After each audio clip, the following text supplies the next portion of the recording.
Hi everyone, welcome in. Today is one of the first healing streams I've done in a while. I think I've only done like one other one when I first started and I was like too nervous and so I stopped doing it, but I'm going to do them instead. I'm going to do them now. Hi, welcome in. I have a new candle for today to light. I have this beautiful rose quartz heart in it, so I'm going to take the rest of the stones out of it so they don't get lost.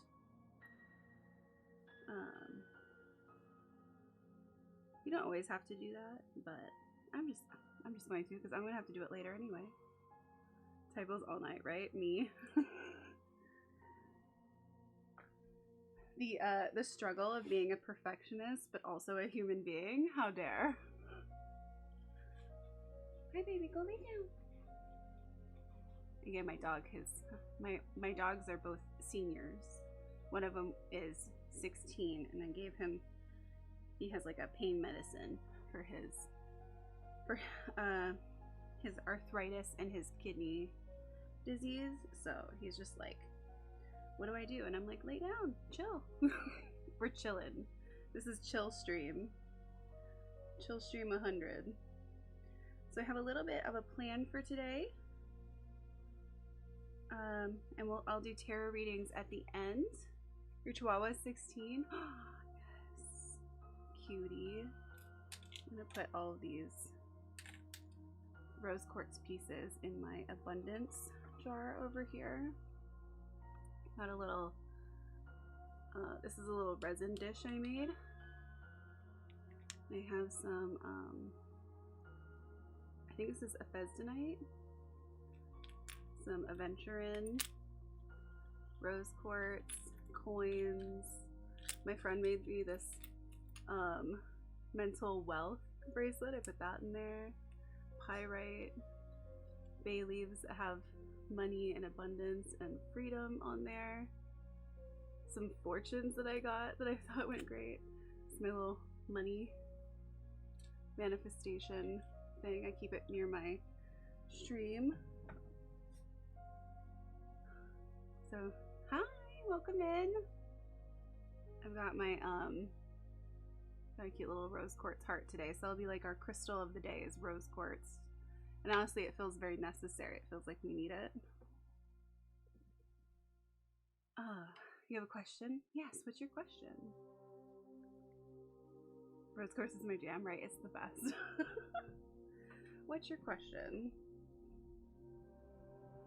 I haven't really done one of these on Twitch, so I'm a little nervous, but I'm excited to have you here.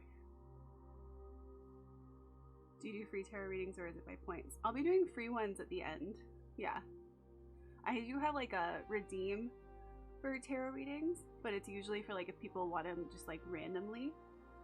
But if it, I assume that today is going to be really chill, so I'll be doing them for free at the once we get through the first like couple things that I'm gonna do, then I'll be doing them. And yeah, they'll be free. Hey. Okay, I'm gonna do some nice little mist. It's like it's called clairvoyance mist, and it has rose quartz. Well, then that's just the whole thing. Rose quartz is the theme. Oh, it smells great.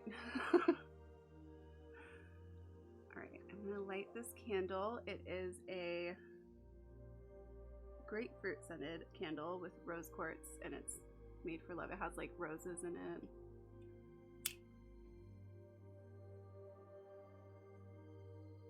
The like self-love energy is very high right now. It's needed. Need a little of that.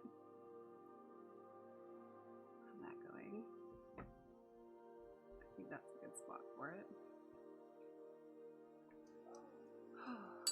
Okay, so today the plan is I'm going to go over like a few things. Like we have a new moon coming up on Tuesday, so the new moon energy is definitely around right now.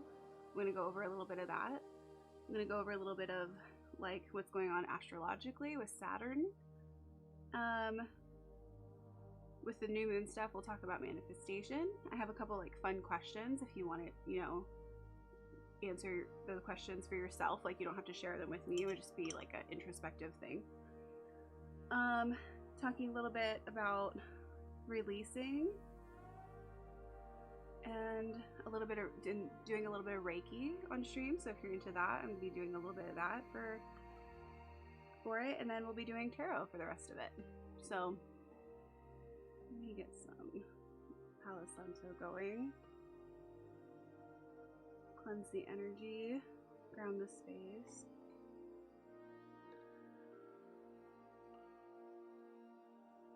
I've been doing this stuff I've been doing like tarot for probably 10 years now. Like more seriously. And then I've been doing Reiki for 2. So that was like one of the things I was like, it's a pandemic. It's time to learn new things. I want to learn Reiki.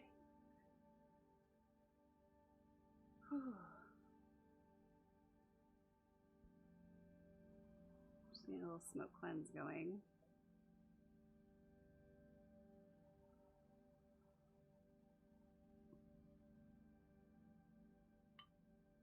Perfect. Just have that over here. Just hanging out to the side in my little abalone.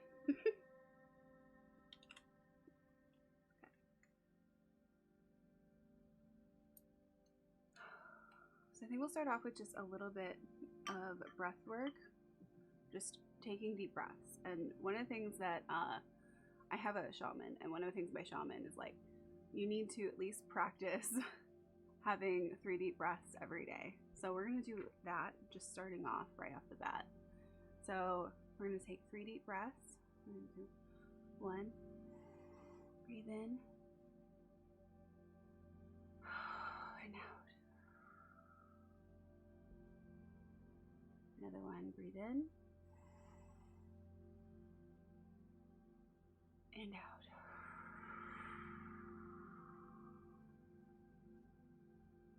One more, breathe in and out.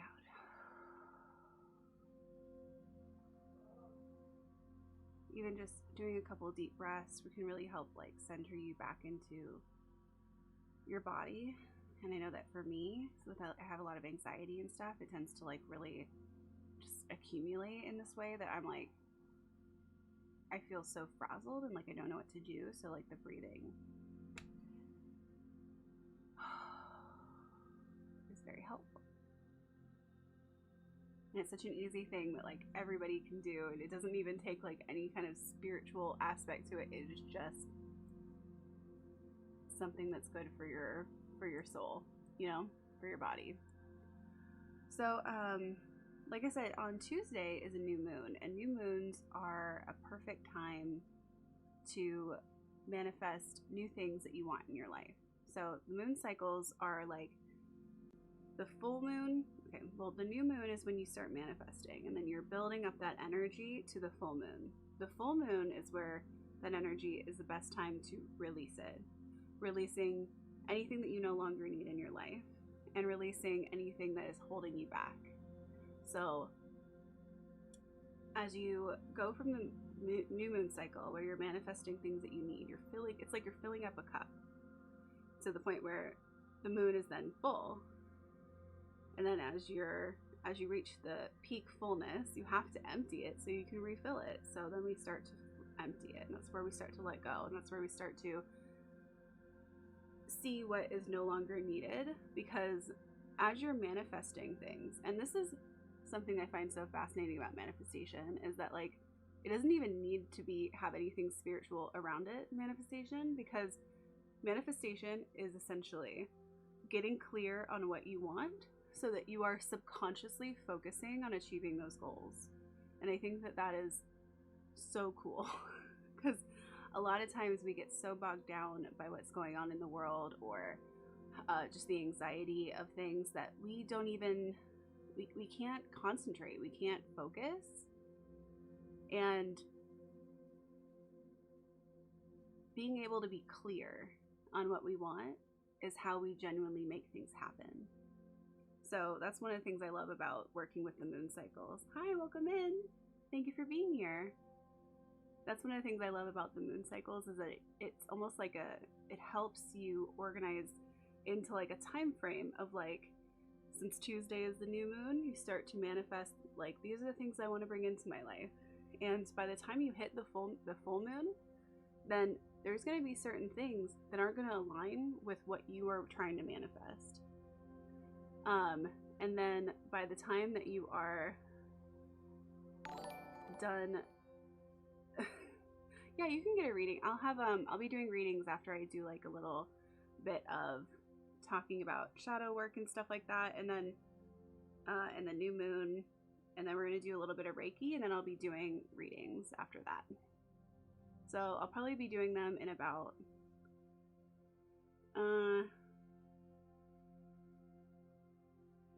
30 minutes or so, probably, is when we'll start doing readings. But if you want to hang out, I'm just going to go over some cool like questions to ask yourself, how to work with the full moon energy, and then doing some Reiki. So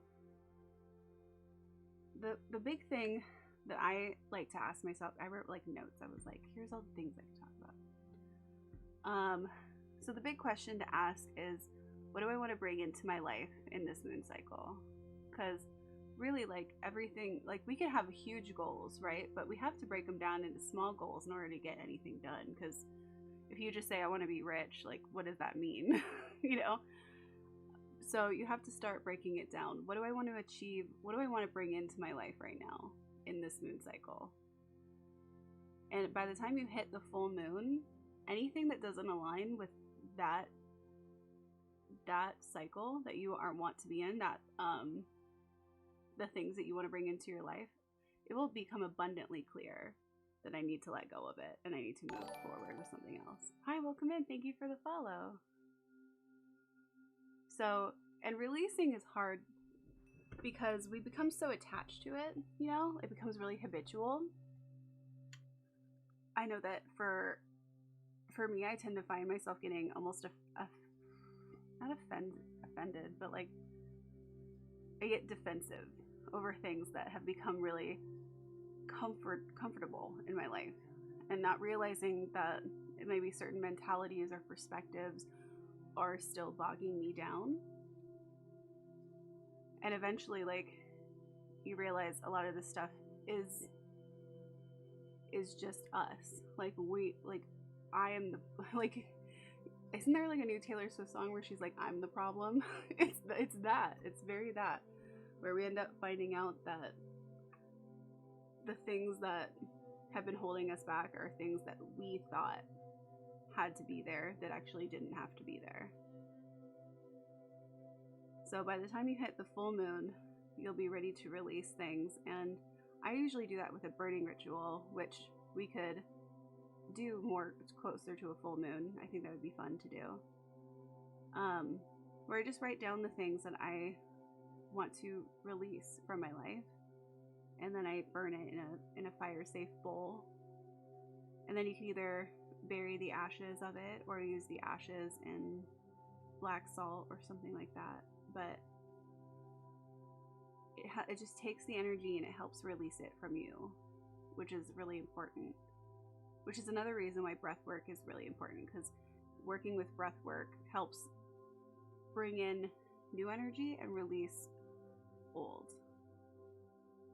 So even just breathing in and out can help do all of that.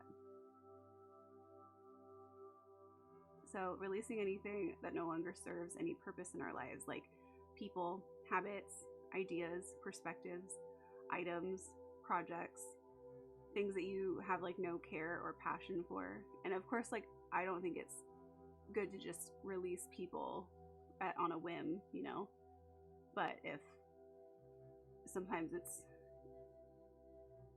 no longer good to keep people in your life, and it's just good to know that you can in fact release them. Whatever happens in your life, whatever things come in, whatever things go out, just know that it helped you learn, it helped you grow, it gave you joy, and it served its purpose, and it doesn't always have to be in your life.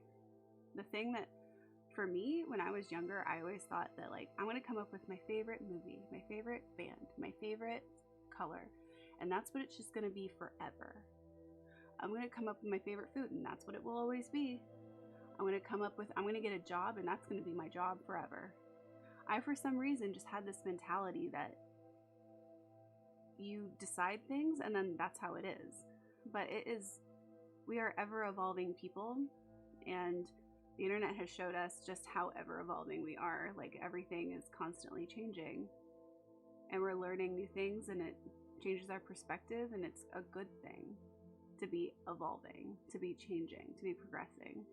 And we don't have to hold on to things just because we thought we had to be that way, because we thought we had to like those things, or we thought we had to act a certain way. So we're going to do a little bit of, I was also going to talk about Saturn, because Saturn is direct today. And Saturn and, I think it's Neptune or Uranus, might be Uranus, have been all wonky for like a couple years now. And they're going, they've been like square arch of, and it's going to release energy around spring. But currently Saturn is direct today, which will help ease things up a little bit around time and work and responsibility.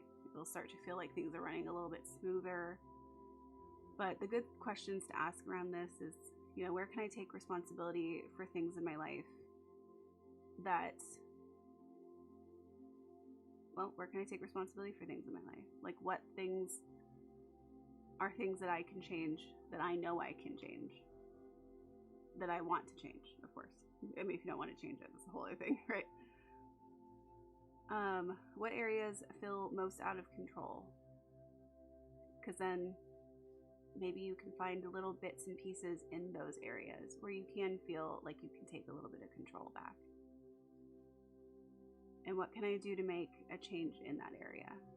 What can I actually change in my life that will help these areas where I feel really out of control, like things are just not coming together?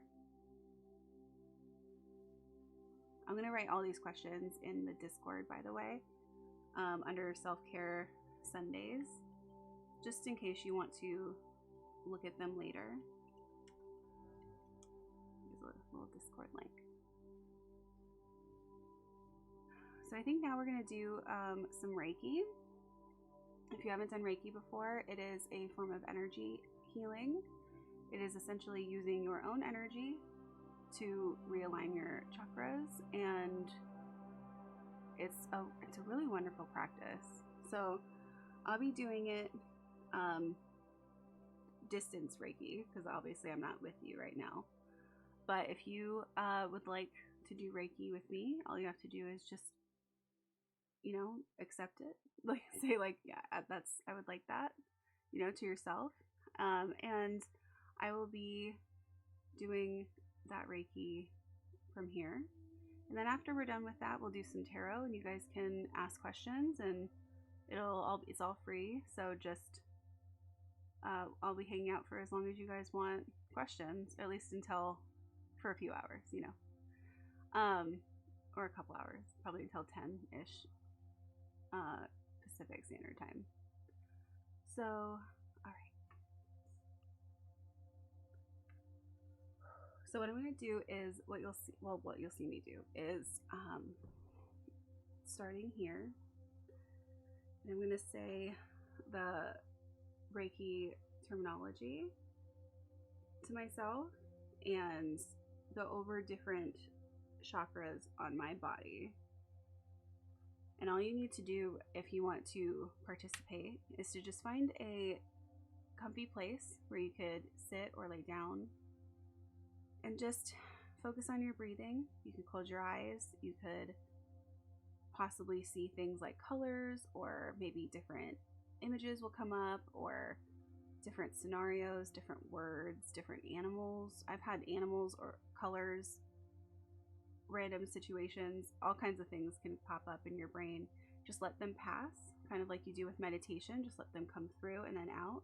as I'm going over different chakras, it might go over different things that maybe have been difficult for you, or things that that chakra might be closed or open with, you know. So I'm just going to go through each chakra, and going to go through each chakra, and we are going to focus on the energy in that area, try to and open the energy, because the chakras really are more like a swirl of energy, because energy is constantly moving, but sometimes it can be closed off. So that's what we're going to do, is work on opening the different chakras, and that's what I'll be doing.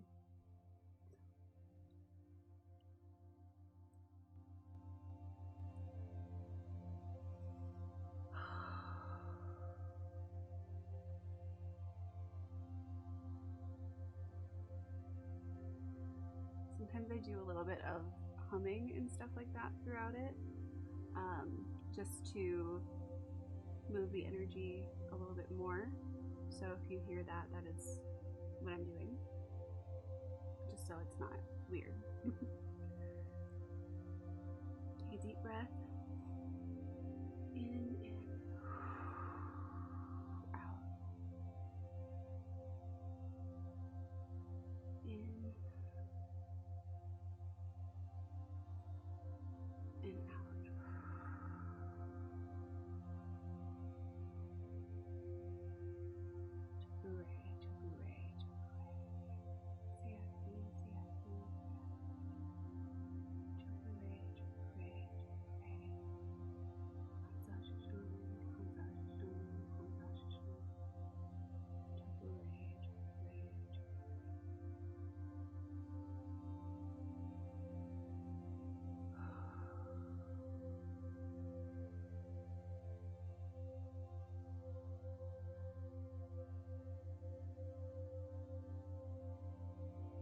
First, we'll start at the crown, which is on the top of your head. If you want to follow me with doing the same hand gestures, you're more than welcome to on your own body, because really what you're doing is using your own energy to heal itself, to reopen the chakras. So we're currently at the crown.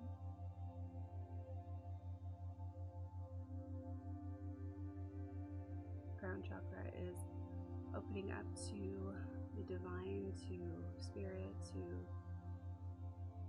connection to the spirit world.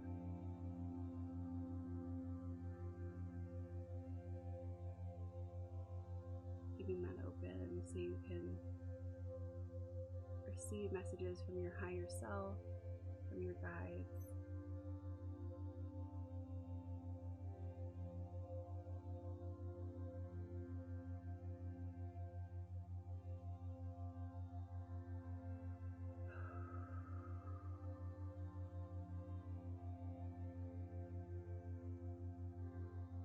Next is your third eye, and then I'm putting my hand on my forehead, behind my head. Your third eye is your connection to your intuition, those gut feelings that you have that tell you if something's good or bad, or anything like that. It all helps. Every chakra that you'll notice all connects. It all helps each other.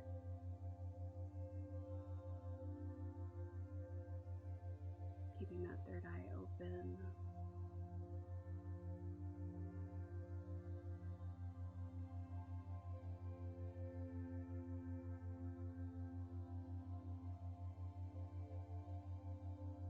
I'm going to move my hands down behind my neck like this.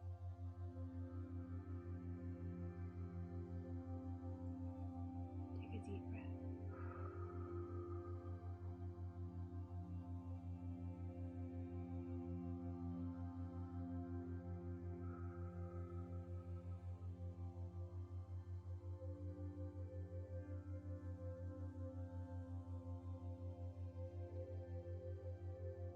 This is always a comforting pose for me. It feels like, you know, almost like you're hugging yourself a little bit.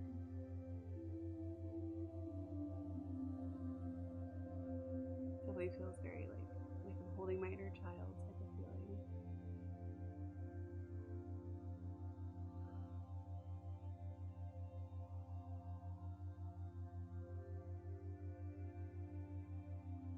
We'll travel to the throat. Just move my hand right here on my throat. I'll keep one behind my neck. The throat chakra is where you speak your truth, your identity, your like how you voice yourself to the world. And that can often get blocked when you feel like you've been constantly criticized or told that you're saying the wrong things or you're not doing something properly. Just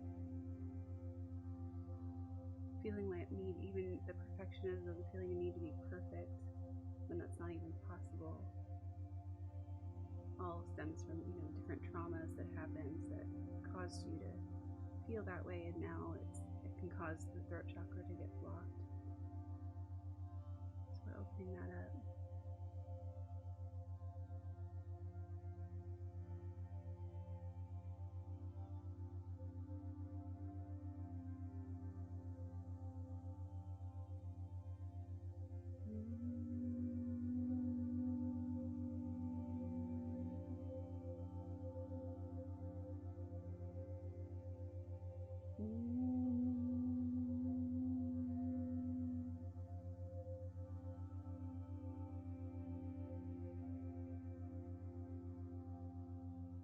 It's really easy to get that blocked, especially with how, you know, our social media and everything is now. It just constantly feeling on edge of being criticized, and that just can get really locked up.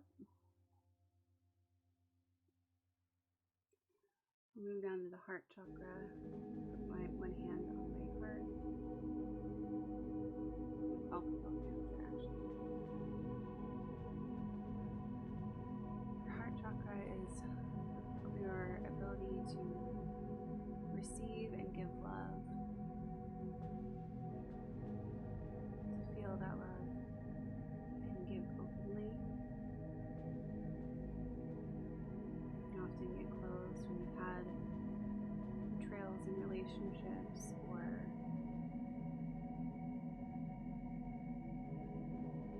someone who broke your heart or anything like that. You just feel like it was a mistake or something to love that person or to give that person your love. It is never a mistake to love. It is never a mistake to share your love with other people, because even if they don't accept it, even if they see it and they believe it, or they betray you in some way, that is all them. That is not you. That is not a reflection of you or your ability to love, or what your love means to someone. That is their own reflection.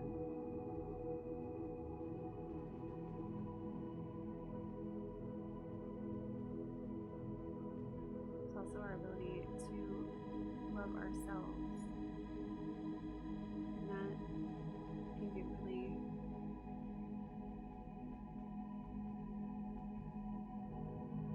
bogged down to over criticizing ourselves and feeling like we have to fit into a box, but we don't have a box.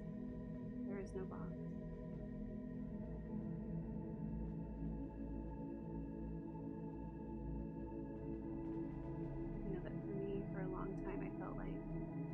Trying to fit into my family dynamic, which was very close-minded, because I was just afraid of being ostracized. And it really felt like I had one foot in the box and one foot out, and I was trying to run with the box on my foot. And it just doesn't work that way. You gotta release the box. We can't fit into anyone else's idea of who we're supposed to be or what our lives are supposed to look like. We are only ourselves. That's all we can focus on.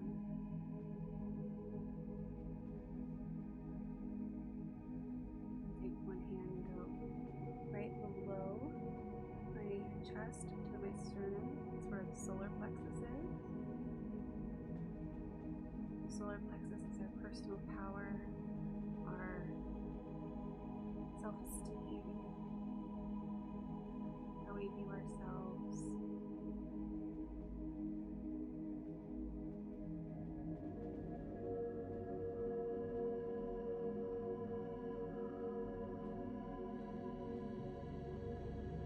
I was saying earlier, our theme today is rose quartz, the stone of love and self-love, and it really does feel like that's needed today.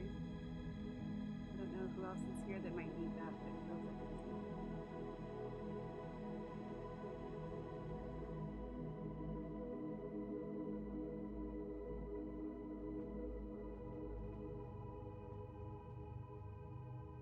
Which is also why I think it's cool just sitting here connecting the heart to the solar plexus.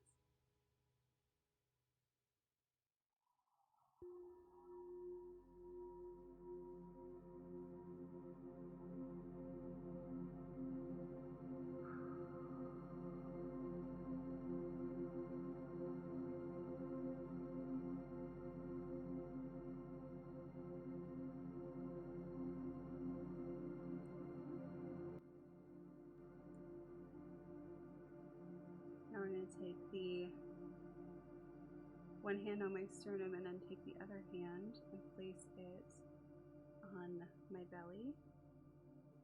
And that's connecting to the sacral chakra, which is your creative center, your passion, your sexuality. It's even your connection to your father figure in your life, which is probably why that often gets put in a, like daddy issues, that whole thing. It's all in the sacral chakra. Reopening that energy.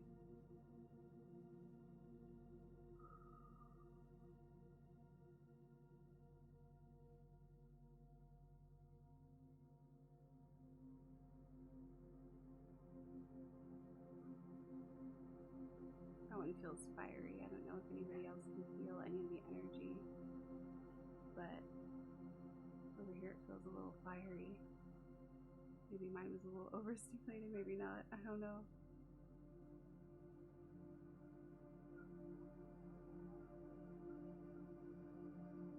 And then last, I'm going to take my hand that was on my sternum and I'm going to place it on my back at the base of my spine.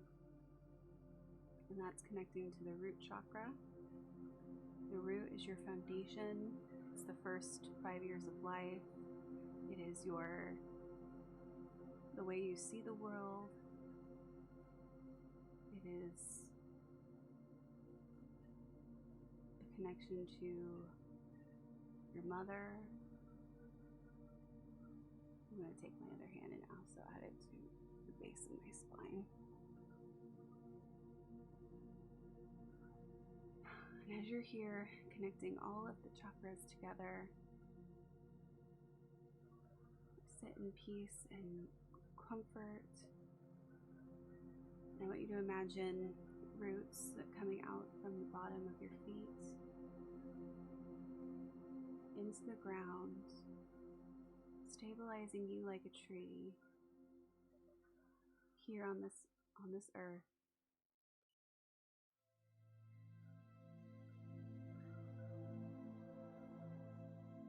The roots just go deeper and deeper into the earth. They're secure. They're sound. And I want you to imagine from the top of your head a bright light reaching up into the sky, connecting you to the heavens, So you're connected all the way from the feet, from the core of the earth to the very highest point.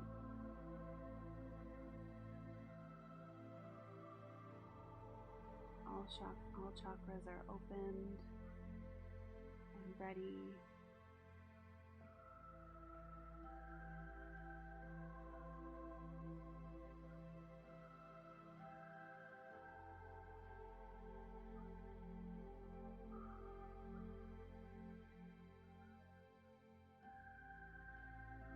When you're ready, you can bring your hands together in front of you.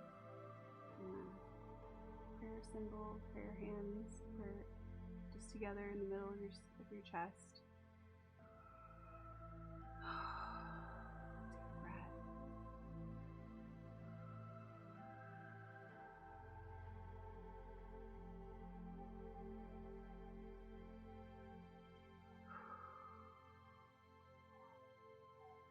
Now we're ready for the rest of the day. I hope that was helpful for someone. I know it was helpful for me. I don't always have time to do these things, and I figure that even doing it on stream would make it a little bit easier to have to make the time to do it, and that's a big deal. So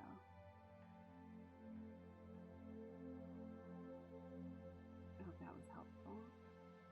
I'm going to just take a little bit more Palo Santo and clear the energy a little bit in the room. It was so peaceful. Oh, I love that. I'm so glad you found it by accident. Welcome in. Thank you for being here. I'm going to clear the energy and then we'll get into the rest of it.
Crazy how like old it looks now because I've had it for so long, but it's just it's well loved.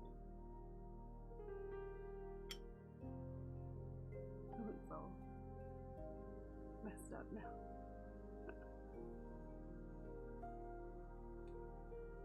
Kittles, are you still here?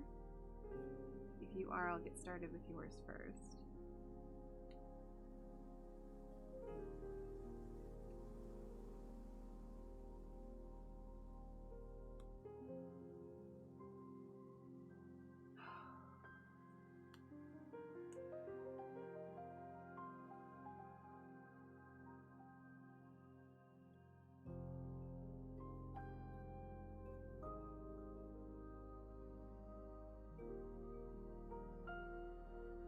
So the way I usually do this, and I think I'll do it this way since we have the time. I'll add a little text here to tell you what to write. Hi, welcome in. Thank you for being here. Thank you for joining. I'm gonna call this one Tarot. Okay, so what I usually do is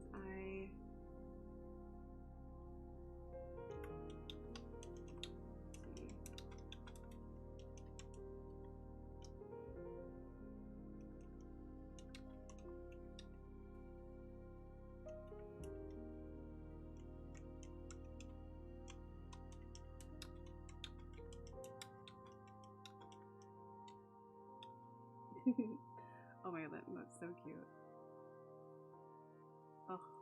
typos? The typos.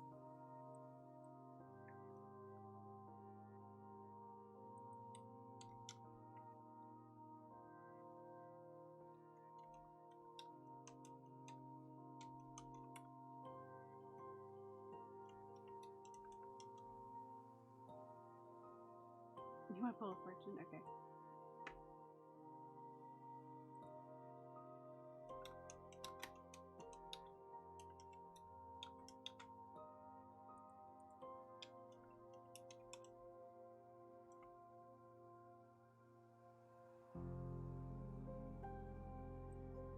Okay. That should be good. So, this is how I usually do it. If you want a reading, the difference between reading and pulling fortune.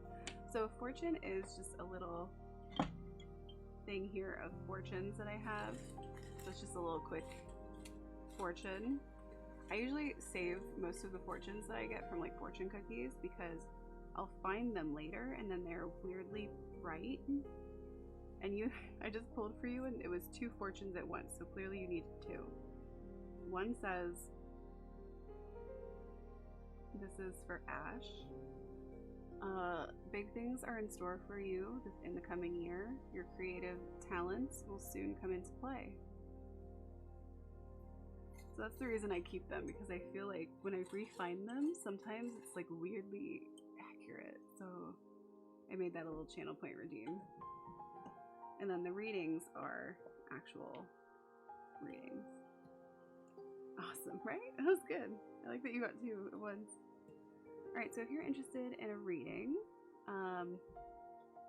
you just type in your birthday, month, and year in the chat and your question, or if you want a general reading. So the reason I take your birthday, month, and year is because I will come up with your life path number in numerology, and that's how many cards I pick for you.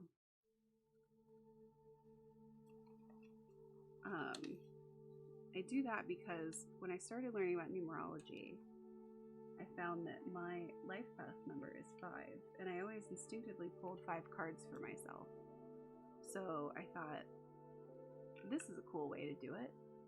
And ever since I started doing it, it's like always been necessary. Like even if you have 9, your life path number is 9, then I'll be like, you needed 9 cards. It's kind of weird. Okay.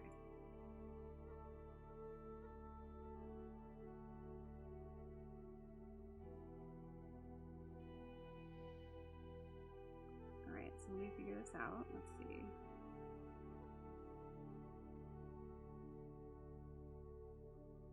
Okay, so yours is 4. Your life path number is 4, so we'll pick 4 cards. Let me just give you a little thing here. The life path number of 4 is the worker. Practical, with a love of detail. 4s are trustworthy, hardworking, and helpful. It's ruled by Uranus.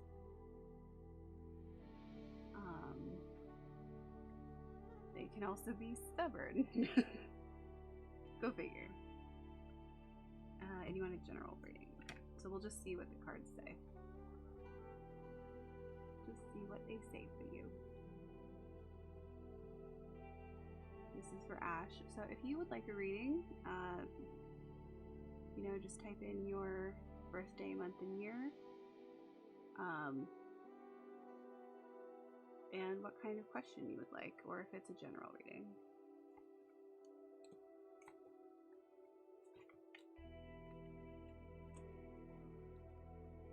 Okay.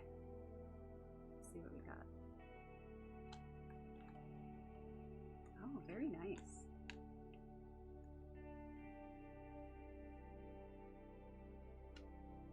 Very positive. Are you in like a new, you got like a whole new cycle going on, don't you? Like a whole new beginning? You got the Ace of Wands, just straight up like new beginning. Just a new beginning with abundance, with passion, with creativity. We got the Queen of Pentacles. She's studious and self-reliant. She's independent. She's creating. have the Magician, who is entering stillness, but like, let me see.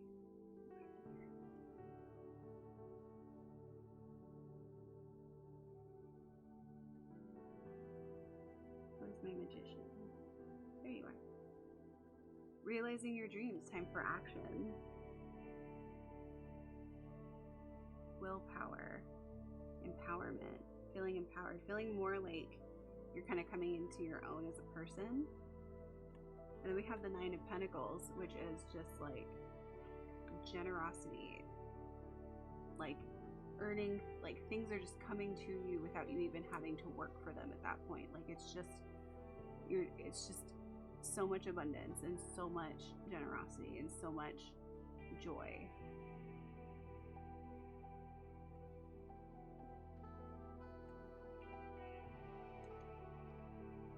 I know that no good cycle really comes without having a bad cycle before it, and that's weird because your fortunes were about creativity and like big things happening. So like this is kind of really confirming that for me. Like that's weird.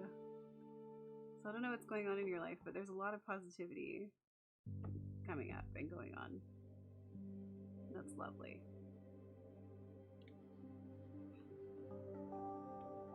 Okay, let's do Gabby.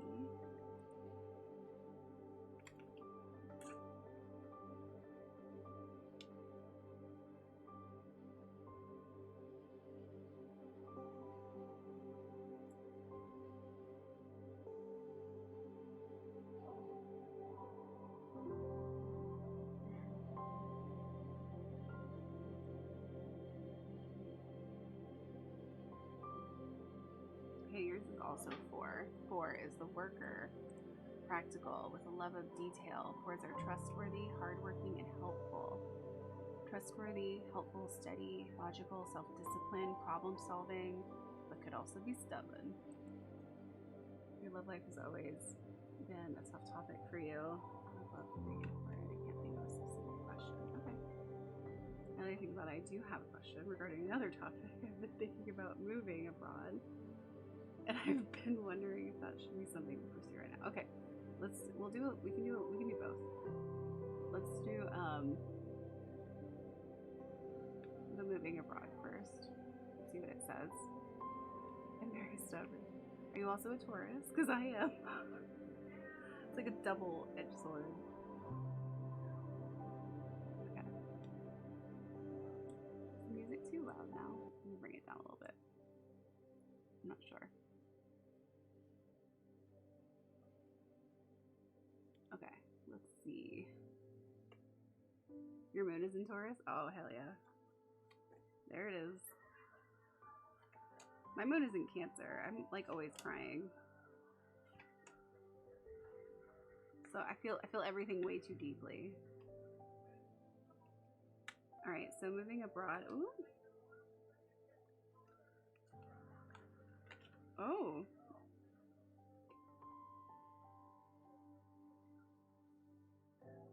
I mean, if I feel weird like giving like yes or no answers because I know this is like a big life change, but the cards are very much like yes. Because first you have the Magician, realizing your dreams, taking action. Then you have the 6 of Pentacles, which is about generosity, receiving generosity from others, and like just being able to like both give and receive. And then we have 6 of Wands, which is cozy in here. Oh, cozy, hi Pikachu. So cozy. We have the 6 of Wands, which is about taking leadership roles in life and like taking charge. And then we have the 7 of Cups, which is like beware of missing out on opportunities because so I'm like, it's pretty much telling you to like take charge in that. It was always an idea, but just recently it became stronger. Yeah, It's like if you don't, I think you're at a point where if you don't do it, you're gonna be upset that you didn't do it. Whatever, you know, we as a society have been taught to really ignore our intuition, and it's not good because our intuition is so strong, and people just ignore it to the point where they don't believe it anymore. Almost urgent. Does it feel urgent? Wow, that is strong. All right, let me do your love life too. Do a quick one for that.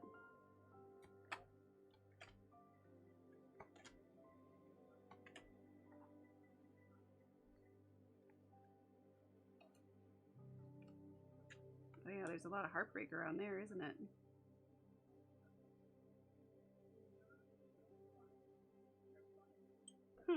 Okay.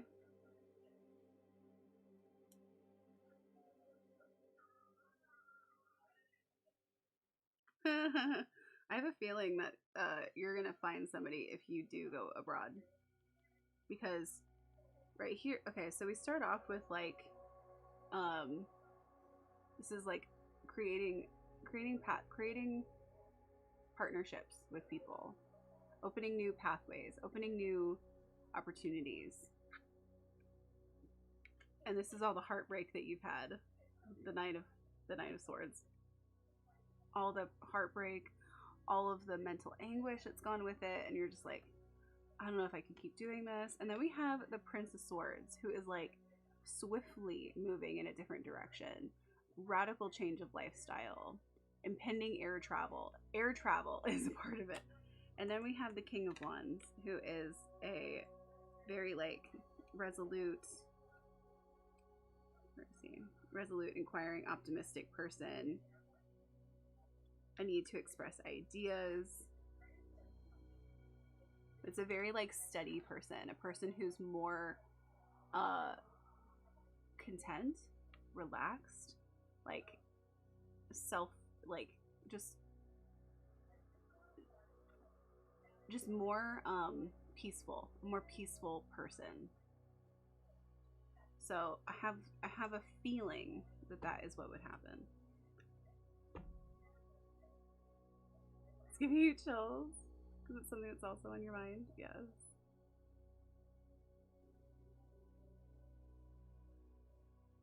Ugh. So if you would like a reading, just type your birthday, month, and year in the chat, and your question if you want a general reading or if you have a specific question. If you've already had one, you can also just ask a different question if you want one.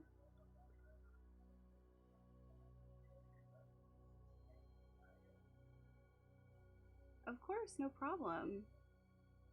You should stop in sometime and let me know how it goes, because I would love to hear about it. Sounds like you're right, like on the cusp of a lot of big change. And honestly, that change is needed. But don't feel like you have to rush into it either. There's a lot of like astrological stuff going on that's been messing things up for the past couple years, but that is supposed to ease up around the spring, around like March, I think. So don't feel like you have to do it right now. You know, if it takes a few months, that's totally cool. You want to make sure that you do it as prepared as you can. Didn't find you by, oh, I always feel like things are very much meant to be. So I appreciate that. Every time like I find somebody's like TikTok where they're giving readings, or I find some sort of video or whatever, I mean, I always take things with a grain of salt just because I want to be skeptical. I don't want to like take everything, but yeah. You have a meeting with a consultant tomorrow? Oh, wow. So you're already like in motion with it. You're already ready. You're ready.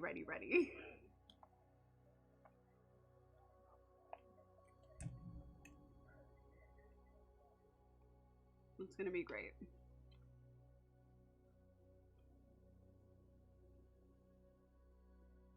I plan to go by September of next year if everything goes well. That's a good time too. Like, I think that having a little time to plan everything and make sure that you're set, yeah, it's gonna be really successful. gonna be so good. Kugachu, would you like a reading? Would anybody else like a reading? If you want a reading, so I just get your birthday, month, and year so I can get your numerology.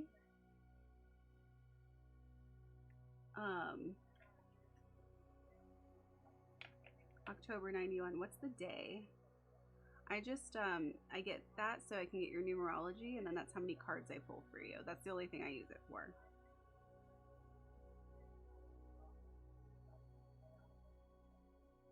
Or if you know your numerology, your life path number, then oh right, 18. It was just your birthday. Happy birthday.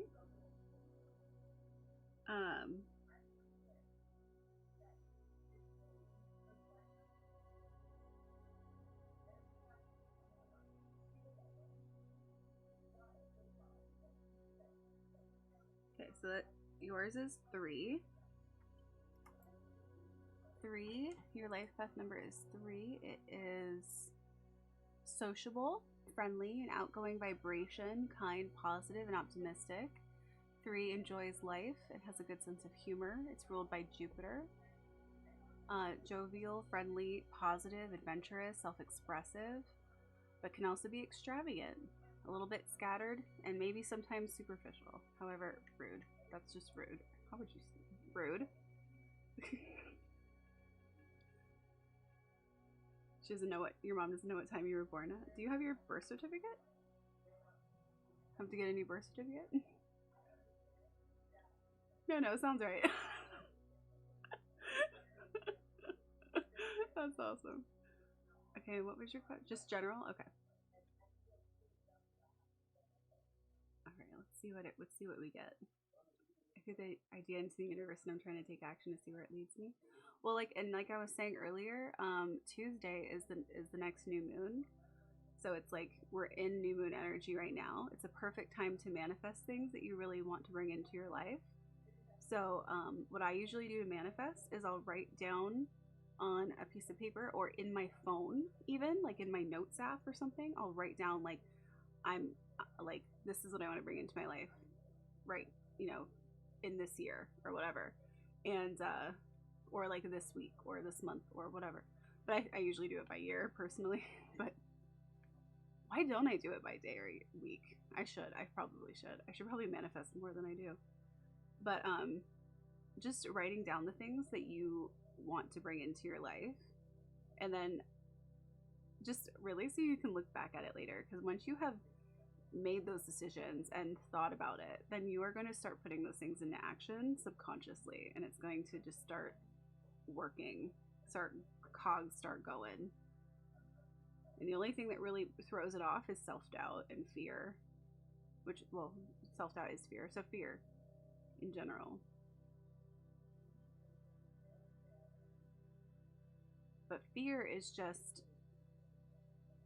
you know, I don't know how many of you have heard about or latch on to the idea of limiting beliefs. But it's like beliefs that you grew up believing, or beliefs that you've acquired from, like, for instance, dating and having people cheat on you, so you're like, oh, guys always cheat, or something like that's a limiting belief. It's not a belief that actually serves any purpose. It's not a belief that would actually that's actually true for all people, but it is because of your experience, and then becomes something that limits you from having other experiences outside of that in the future. So I try to write mine down when they pop up if I think about it. Hi, Lady Scott. I'm good. How are you? We're doing some tarot readings. If you would like one, let me know. We're doing one for Kugachu right now. All I want is to be able to be in a place where money isn't something I'm stressing over all the time. I don't want to be, I know. Honestly, I feel like that's what we all want, right? We just want, you know, that whole like American dream we were brought up to believe? Where'd that go? Can we just live a life where we make enough money to just live comfortably and not have to worry about it? That would be great. That's all I want. Could you use a reading? Perfect. Well, you're in perfect timing. Kugachu, are you feeling very limited right now? Have things been happening? We have the Tower, which is like a lot of disruptive change going on. It usually leads to good things, but you know, it just feels very uncomfortable. And then we have the Eight of Swords, which it's like feeling very limited, like you can't even move, like it's like so much stress and anxiety. And then we have the King of Swords, who's talking about being like really independent, but really like analytical. It's that really like logical, analytical side. Let me pull a little bit more for you, because I feel like that's just telling me where things are at, and I want to know where things are going. Such a limiting energy.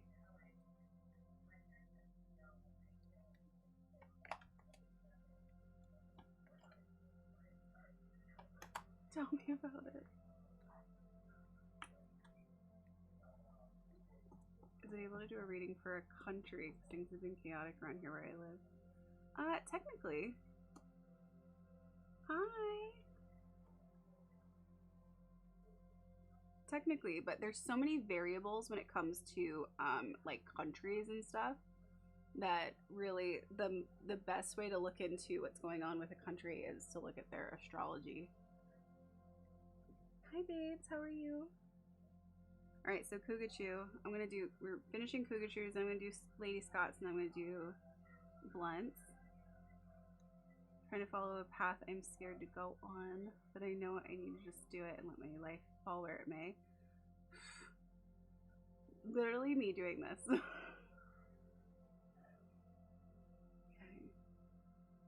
Well, we have this like mental anguish going on around just this mental anguish that's been plaguing you. It's like depression, it's like anxiety. But then we have the Prince of Pentacles here. Thank you for the follow, welcome in.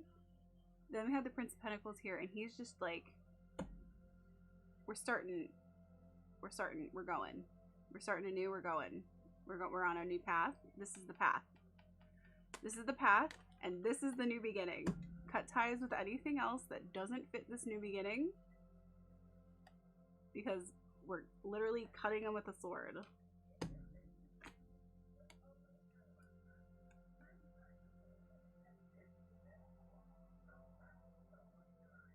I think that what you're doing is what you're supposed to be doing, for sure.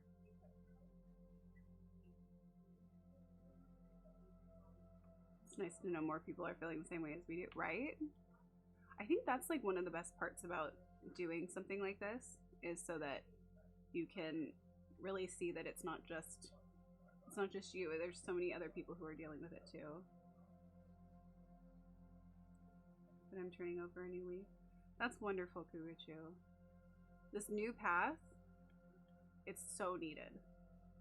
It is so needed, and it's like, it's gonna feel great, but it's like, it hurts. You know, it hurts when you get to that, when you're dealing with it and you're like, but it's gonna be really great. Okay, let's see. Next up is Lady Scott, and then Blunt, and then Parker. Alright, so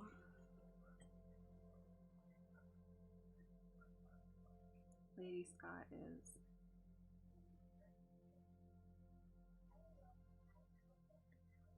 Then let me write down.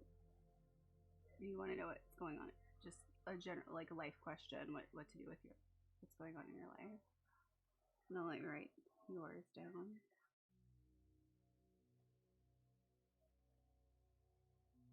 Yours is, where do I go from here? Wow, we're all here. We're all in that spot, aren't we? Okay. Alright, so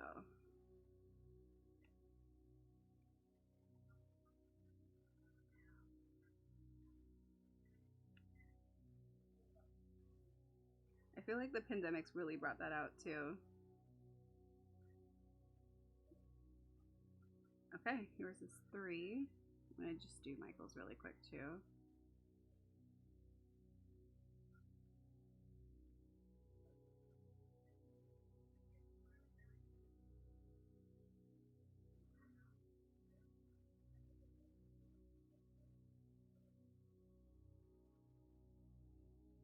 and then Michael's a 6. So, Lady Scott, your life path number is 3. 3 is sociable, friendly, outgoing vibration, kind, positive, and optimistic. There's 3s enjoy life and have a good sense of humor. They're ruled by Jupiter. Jovial, friendly, positive, adventurous, self-expressive. Negatively could be extravagant, scattered, or superficial. Okay. You need new tarot cards, but I refuse to buy them for myself as they don't hold. I only buy them for myself. I don't like when people buy them for me. I know that that is a common thing that people believe about tarot cards, is that somebody has to buy them for you. I don't subscribe to that at all. I just know that for me, I had to work. I had spent like a year trying different cards until I found this deck that speaks the most to me. And then I have a couple others, but this one speaks the most to me. The imagery and everything about it. You haven't found one that resonates with you that wasn't purchased for you? Wow. I like to go to metaphysical shops that have them so you can actually like try them out, you know? Hi, welcome in. Oh my god, I love your name, Cat Lady. Alright, so Lady Scott.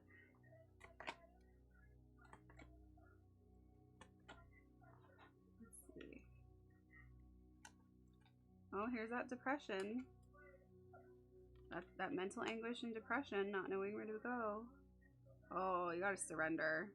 Okay, hold on. I have to hide this one because he's naked. Hold on, I have to hide his little peen. The Hanged Man.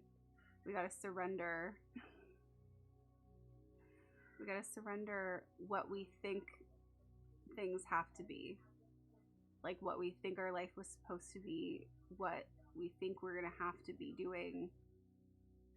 It doesn't have to be a certain way.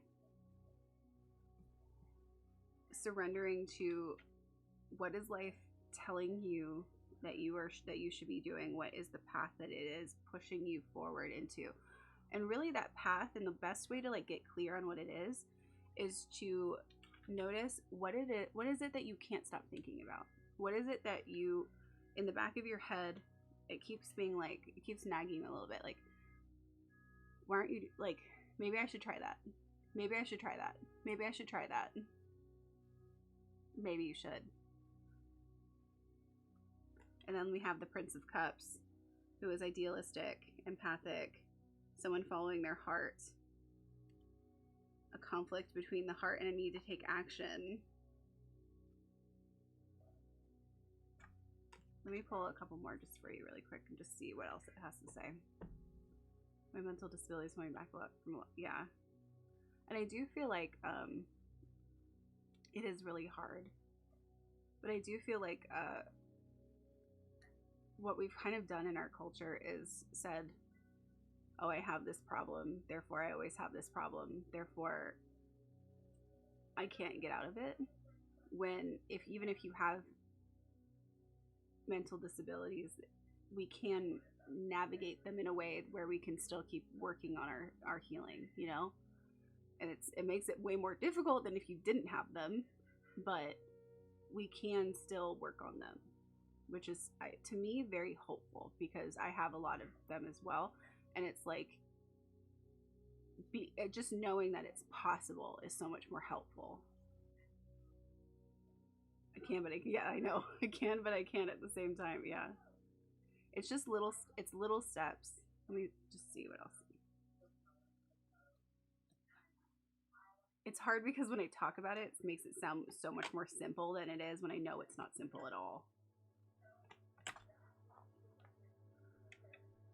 Yeah, bipolar is a really hard one to navigate too.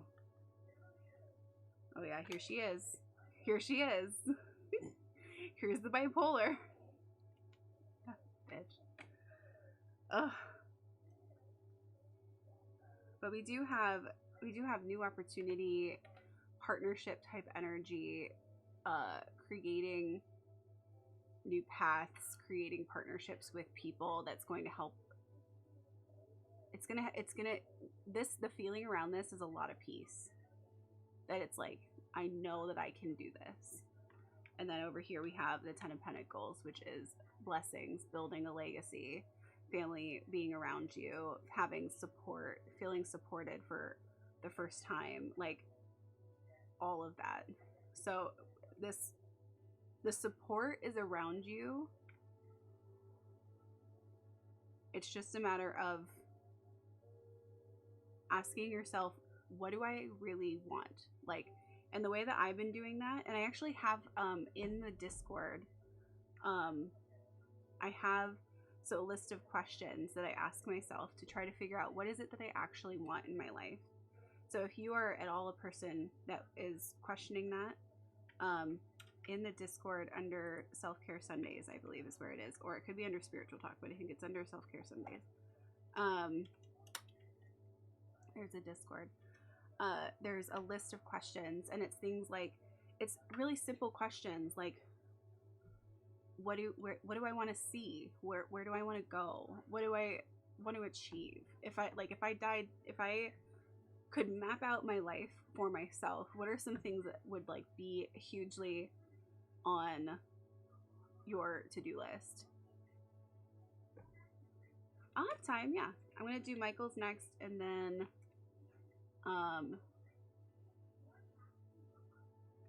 Parker, if they're still here. And then I'll have more time. Okay.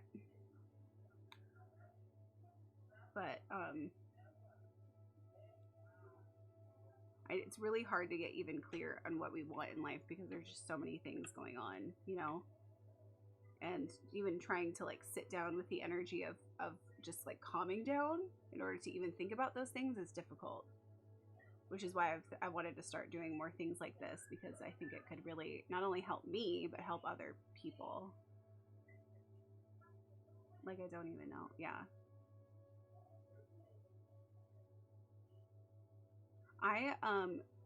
And I know that meditation is hard, but as I've continued to work on meditating, where it's just like basically sitting there doing breath work and seeing what things pop up. You're not following me, Ethan? What? Ethan, how dare you? Hydrate. Ooh, hydrate. I was wondering where you went for my stream. Ethan, you're one of the people that unfollowed me. Everybody stretch. Why did it make me unfollow you? I don't know, Ethan.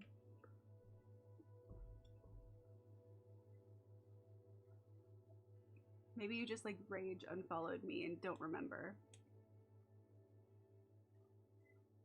Okay, so I'm meditate and try to calm myself, but that bipolar brain is bagging at me every time. So yeah, just allow the thoughts to like come through and like just see what they look like. Just see what they look like. And just be like, don't spend too much time like focusing on them, where it's like, why am I thinking about that? It doesn't matter. Just like let it go. Just like keep letting them go past, and eventually like you'll realize you're getting messages. It's crazy, but it is really hard to get to a point where you're there.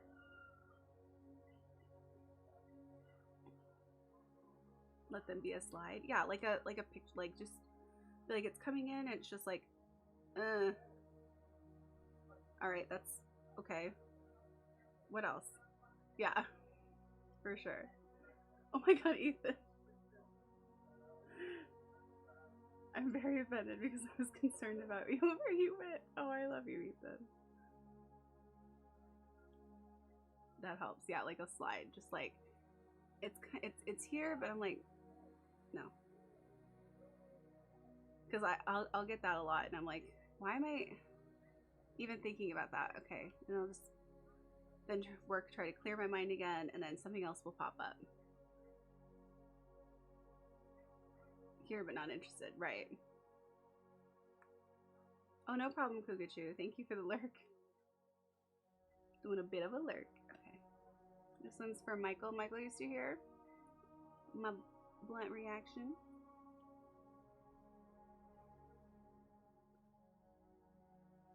I think they have a similar question.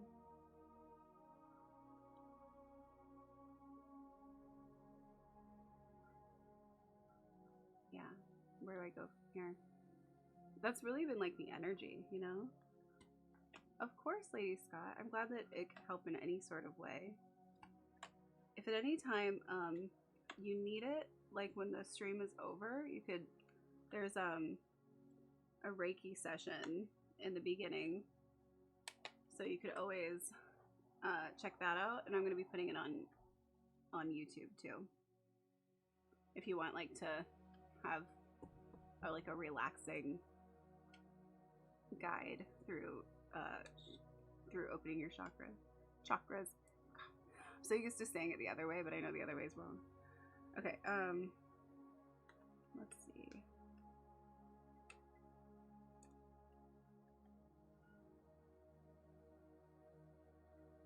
Oh, so that's where you're at. All right.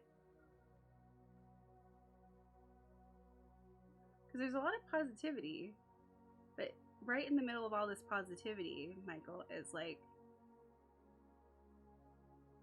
is this mental anguish and like questions. So we start off with good energy, right? Cannot reach out to anyone through anything is my problem. I'm used to doing it alone. I am too. But you know what? That's a survival technique, because I do it too. It's a coping skill to be like, I can't rely on anyone. I'm going to do it myself. It's a survival technique. It's a coping skill, and it's actually not helpful, and it sucks. Cute. Yeah, Parker, you're next. So I'm glad you're still here. It is a trauma response for sure. Okay. So, Michael, you have the 9 of Cups. Everything is, you know, you've been able to like be with friends and have like good energy, good times with people, like just feeling good around people. We have the Queen of Cups, which is very like sensitive, loving, motherly energy. But then we have this 3 of Swords, which is just like heartbreak and anguish. Just feeling like, it feels like depression more than anxiety. Of like, it's just, all I'm getting is I don't like it. I don't like it. That's all I'm getting. But then we have right here more positivity. So whatever it is you don't like, it is building up to something where there's a lot of like harvesting of game. Like there's a lot of abundance right there. It's right there, and it's ready to take it. We have the 2 of Pentacles, where we're juggling so many different things at once. Thank you for the follow. Fighting my demons as usual, right? The 2 of Pentacles, where you're like trying to juggle like all of this positivity in your life with the things that you're not liking. Just how do I juggle these things? But the things that you don't like, you don't have to keep, you know? We're talking about how like, so the new moon is on Tuesday. We're talking about manifesting the things that you do want to have in your life. And as you fill up your cup, you fill up to the full moon in 2 weeks from now, it's going to be like, what do I need to get rid of? Because I want to bring in these things, but I need to make room for those things. I'm getting very much that, where it's like, you need to start thinking about what it is you want. But I know that even that part is hard to get to, you know, what do I actually want? Which is why it's good to then start thinking about, if I could possibly map out my life where money was no objects and I could just do what I wanted to do, what would I be doing? And then trying to align your life more in that direction in whatever way you can, which I know can be very difficult. And then you have the 3 of Cups, which is celebration, time with friends, just absolute joy and having a great time. So the mental anguish is not coming from things around you, but it is coming from how our own perspectives And in to me, there's two feelings that come with that. One, what do you mean? How dare you? Because what do you mean I'm doing it to myself? But also, oh, I'm doing it to myself, that means I can change it. And I think that the fact that we can change it is so hopeful. So I don't know what it is that is causing you anguish, but we can change it. We are our own worst enemies, 100%. 100%. All right, Parker is next. Let me go back up to Parker's message. Okay, let's see.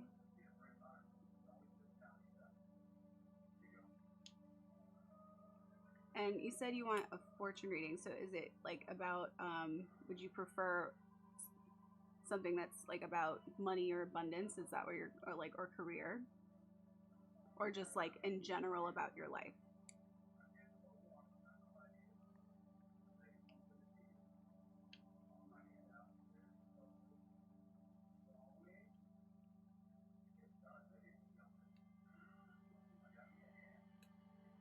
Oh, and Michael, I didn't tell you what yours is. General? Okay.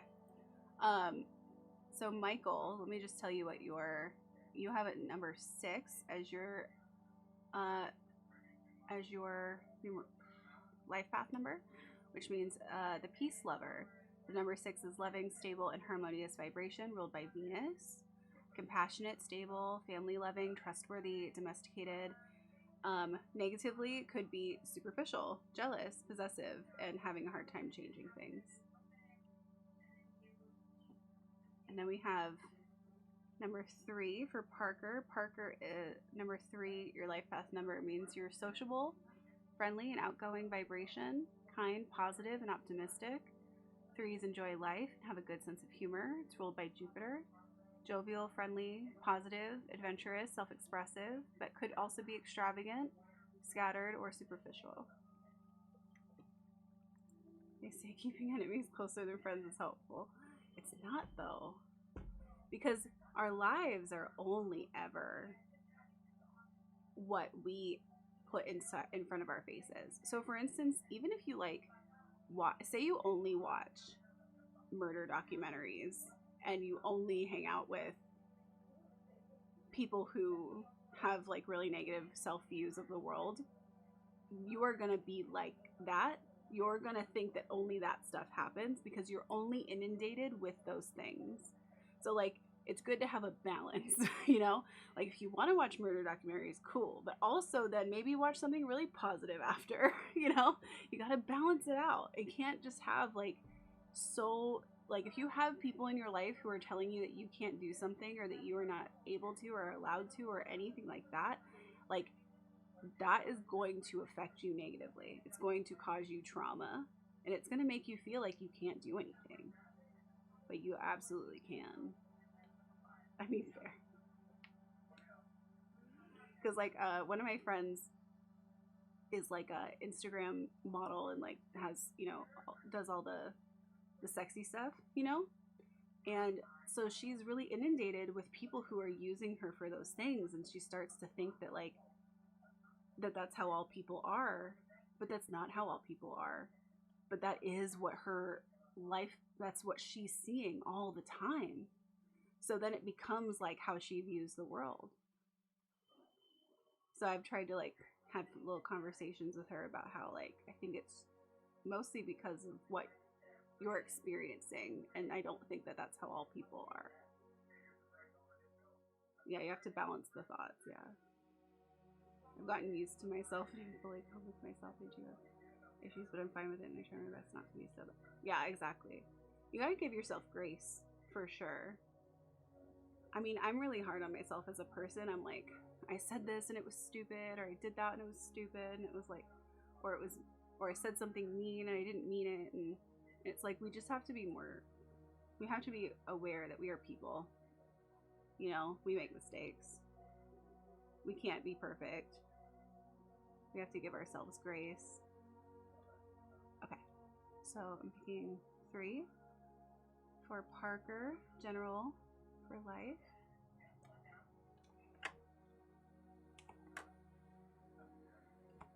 Let's see what we get. Oh.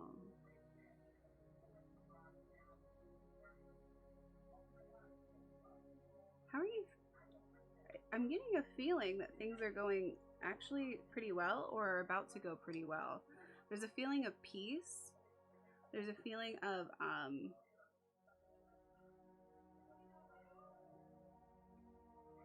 we have the Prince of Cups, who's idealistic, empathic, following your heart, offering help to others, but even feeling like a conflict between your heart and what you're doing, feeling like you need to do something else possibly. But then we have the wheel of fortune, which is funny because you were like fortune of fortune, and I'm like fortune, which is like things are happening as they're supposed to. You're in the right spot, you're in the right place, everything is actually coming together as it should. And then we have the Princess of Swords, who is inquisitive, objective, aloof, being good with communicating, or learning how to be a good communicator, good conversation, needing to grow, looking at the world differently. I'm going to pull a couple more because I want to see what else it has to say.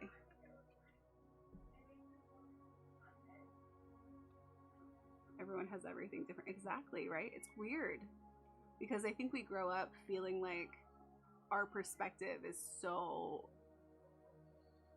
you know, like that's how it is.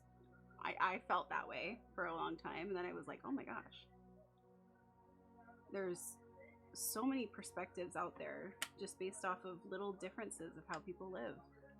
But I do think that the internet is helping pull people together in a way that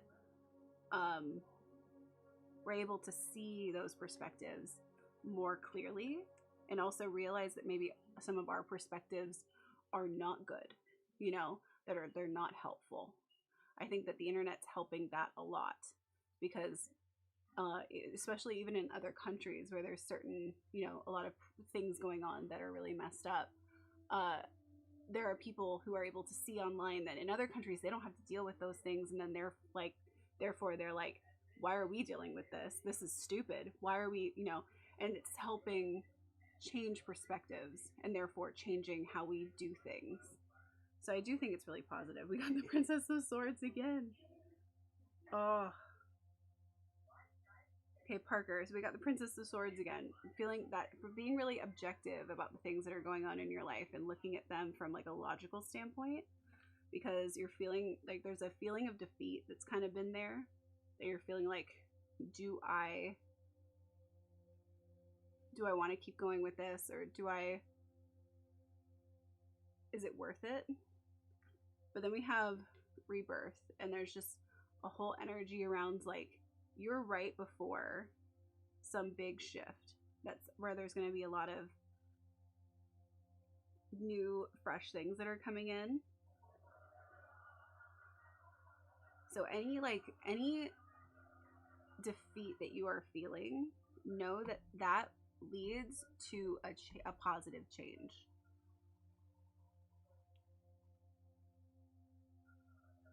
Connecting with the right people is important, and internet has made that easier for sure. For sure. I think like TikTok is a really good example of that, of how like people will be like, right, like, do I have ADHD? Do I have autism? And then hearing other people's examples of how they live their lives and thinking like, maybe I do, maybe I don't, maybe, you know, and it's just a really good example of that. Like narcissistic abuse. Oof. Oof. Oof.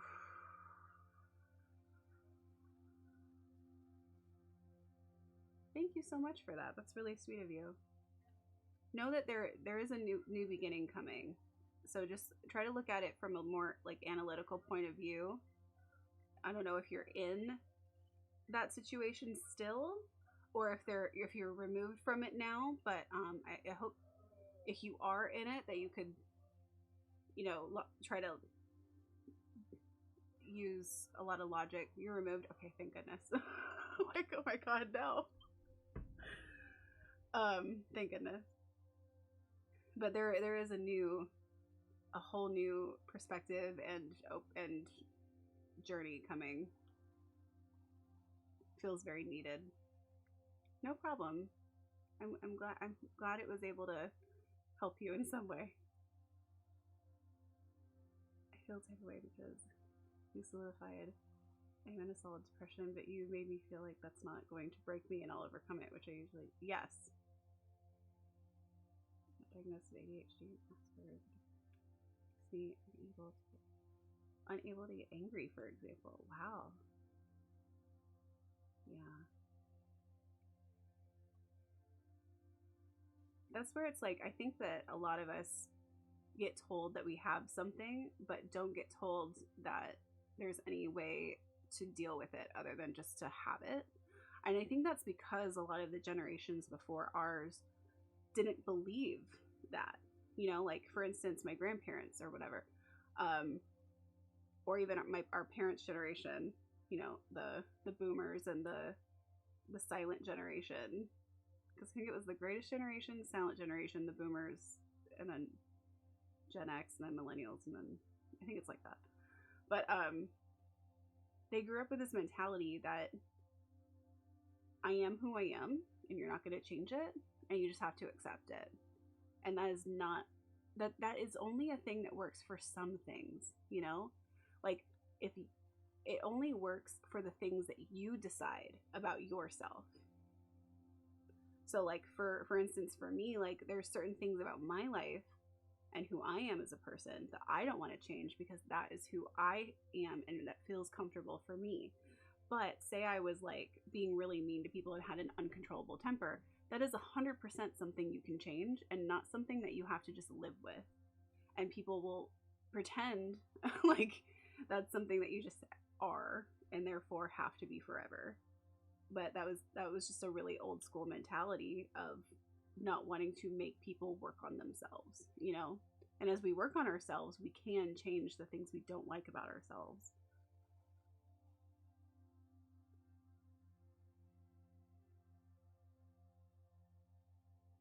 Hi Ethan, welcome back. Hi Sammy, welcome in. If do we have any more readings in the queue? If anybody wants a reading, let me know. Just type your birthday, month, and year in the chat and your question, or if you want a general reading.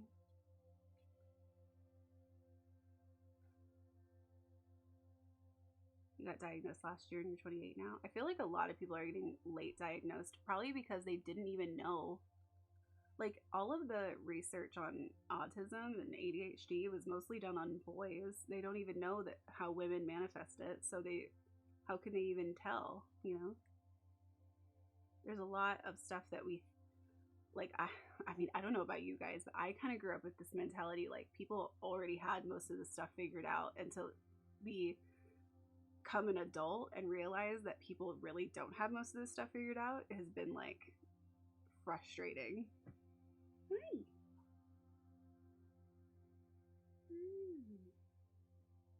One of my dogs is passed out and the other one's over here just chilling. You were diagnosed with bipolar at 20. And I feel like bipolar is one of the ones that they kind of know a little bit more about, but not even really, you know?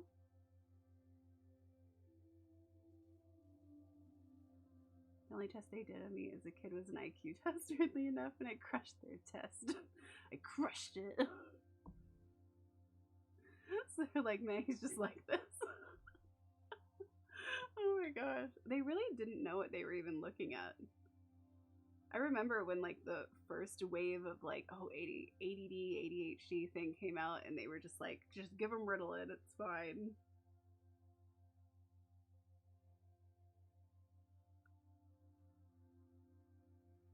They're choosy with who they diagnose. Yeah. I think it's weird that like they didn't even want to diagnose me with depression or anxiety. They're just like, okay, so what medication do you want to try? What do you mean? Like, what do you mean? You're the doctor. I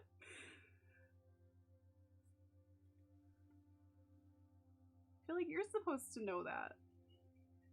I feel so happy when I heard about things like the overall name for autism. Yeah, they took out the disorder, and it was like, time really is moving forward. Yes.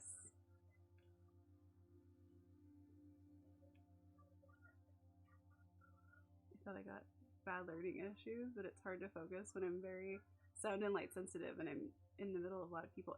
Totally. You're like, no, she's figured it out right. Ugh. It's weird too because like I have ADHD, but I'm not diagnosed with it. But I know I have it because I have every single symptom of it. My brain is a million miles a minute. I'm always doing loopholes. I think you can hear it when you watch streams of me.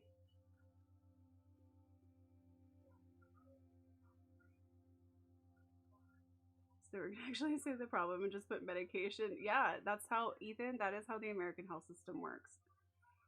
They used to do it with pain medication too, and then until they got in trouble for it because people started getting addicted to opiates, and that's why we have the opiate problem. They just give things away unless it's too expensive for them, and then they don't want to give it to you. Yeah, big pharmacy runs our country. Ethan is in a different country, so yeah, that's how it works here.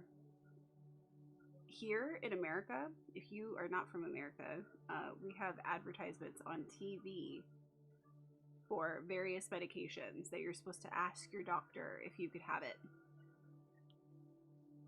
That's really weird and messed up to me.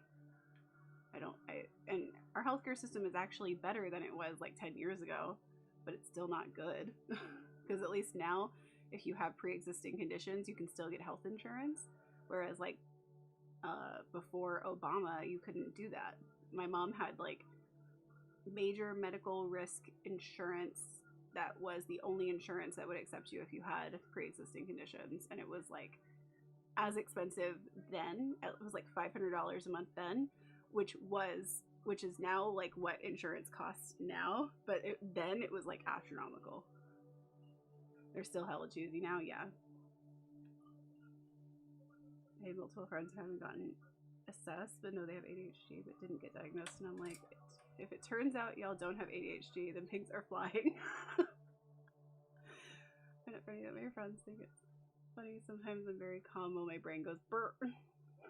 So my friends are like, when I'm like,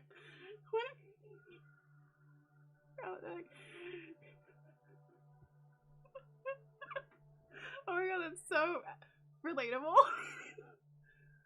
Oh my god, the NHS is harder to get appointments, but our healthcare tends to be more reliable at times and more accurate. But we do have a chance to go private. Yeah, I kind of wish that we had a system where at least we had a choice, and I guess we kind of do now. I have the Affordable Care Act insurance, and it's better than the insurance I had before because I can afford and like really good insurance at all. But even with that, it's still. But like, although my medication, so I have asthma, right? I have inhalers. My inhaler before, when I had private insurance through Kaiser, before I had the Affordable Care Act, and I was paying just out of pocket, it was like somewhere between $100 and $200 per inhaler. Now with the Affordable Care Act, it's $15. It's ridiculous. Yours is still $30 per month. Have you looked into, if any of you have medication, Mark Cuban, the like Shark Tank guy, is starting a new pharmacy where all medication is going to be as close to wholesale as possible, so they can still make somewhat of a profit, but like not the profit that most people make. And people are saying that their medication that was like $200 is now like $30 and stuff like that. So if any of you, I would look that up if you're spending a lot of money on medication, and you might not have to, because he went on Trevor Noah and talked about it, and how he's like, we know it's not going to make a profit for the first however long, but the point is that people should have access to this medication, and that was the whole point. And that over time, the more people that use it, the more profitable it'll be for them. So they at this point are just trying to get people to use it.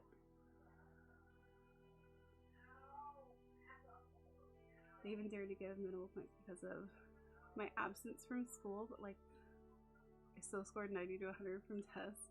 Yeah, so I actually stopped going to high school in sophomore year, the beginning of sophomore year, because I was failing, and because I didn't want to do homework and I couldn't pay attention, and so I transferred to an independent study school and ended up graduating high school a semester early because I excelled so much doing it independently from the classroom. So it's crazy how,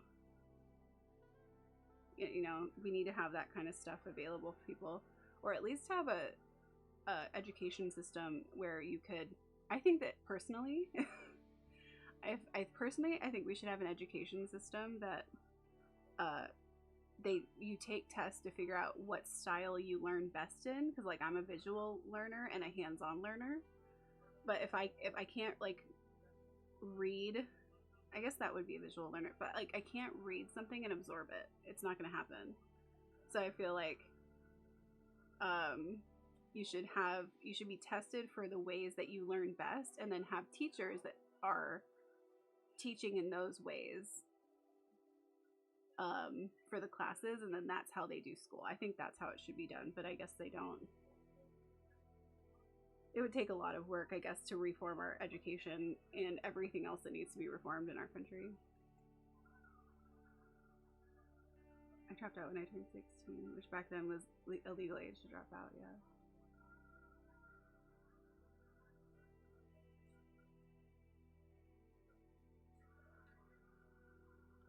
So inclusion, the American health system is as bad as my stomach after an all-you-can-eat Chinese buffet.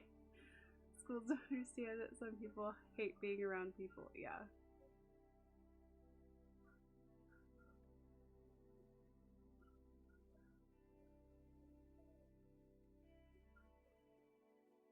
Current reform we need would take about 20 years of the way we're going. Yeah, I really feel like there's ways that they could put things into place quicker, but I don't fully understand how our governmental systems work, so.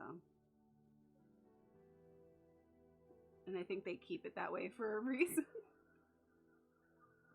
I don't think that those schoolhouse rock things were all that helpful just because there was a bill and this is how a bill gets made. That was all I learned from that.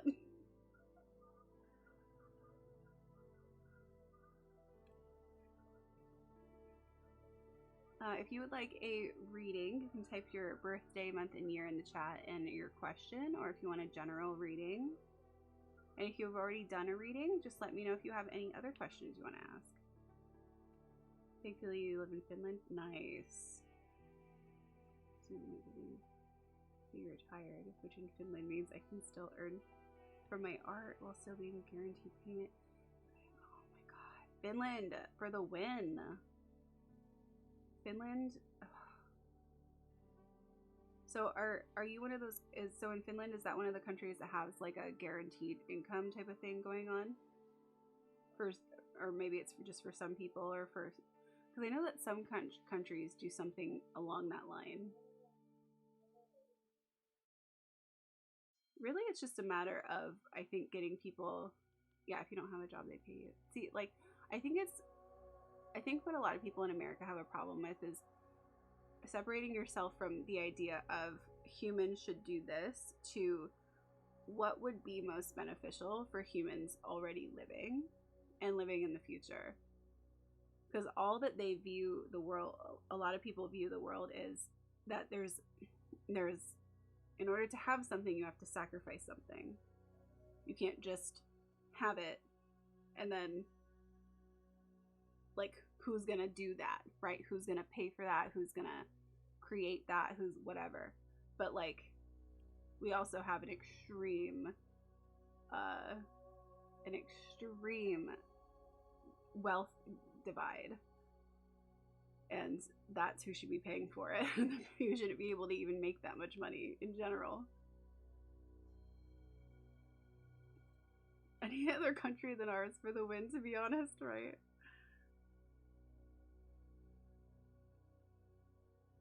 Wow, that's amazing. That's crazy, Lucianity. That is absolutely crazy.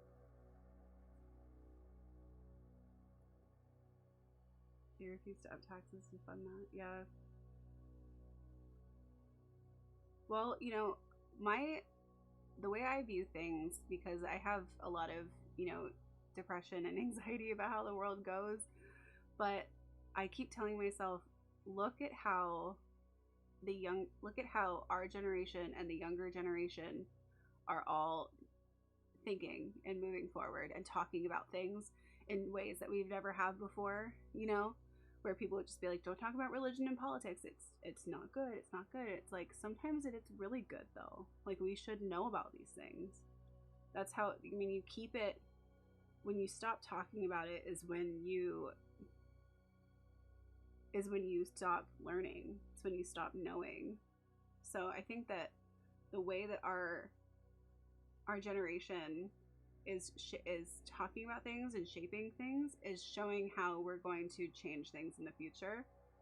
But it's going to take time, because we have to, when you have all like Gen Xers and millennials and Gen Zers in Congress, it's going to be a completely different country. You're still going to have probably some sort of divide, but things are going to be different. It's going to be crazy. We might not be here to see it though. Maybe we'll see it when we're old. If we get the privilege of becoming old.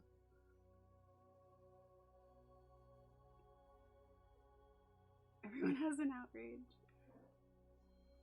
I'd rather pay more for taxes for better schools and better healthcare. Unfortunately, we don't know where our taxes go, and that's where things get messed up. It gives free living, sort of, and healthcare and education, right? That's where it should be going. Ours goes to mostly a lot of the military and other things, which is weird, because then they overspend on things that they shouldn't, and we're just, now I'm going full into politics, but it is what it is.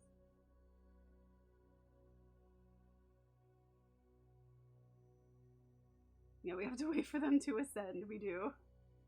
In order for society to move forward, government, school boards, etc. need to learn to pay attention more to the co-workers' mental health and general health, and need to keep them at least neutral in their workplace. That is what will make the earth function like clockwork, because society is just dumping and dumping and dumping dumpster loads of nonsense and injustice into today's society. True. Even like my mom works for, she does like admin stuff at a church, right?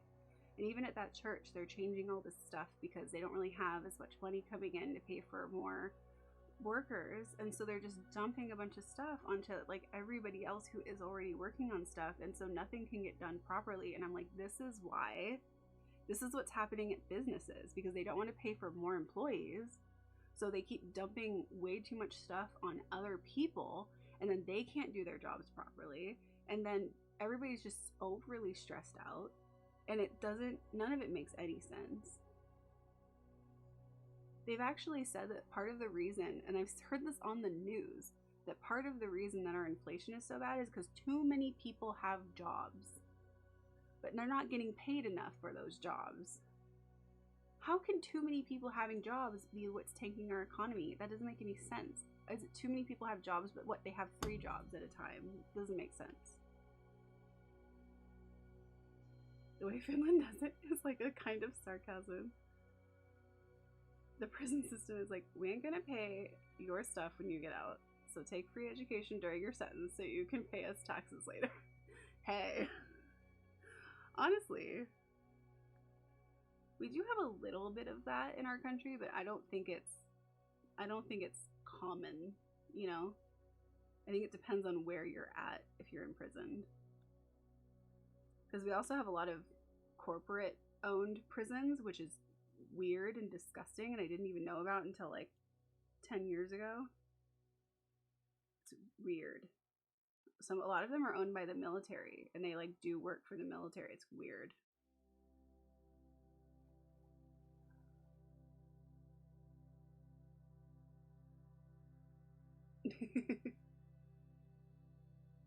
Honestly, it's kind of the way to be. I personally don't think you should even pay taxes if you make under $100,000 a year. I think that's pretty outrageous. that's my personal opinion, and probably I don't know all the numbers or logic behind that to even make that like a statement that should be a certain way, but I feel that way.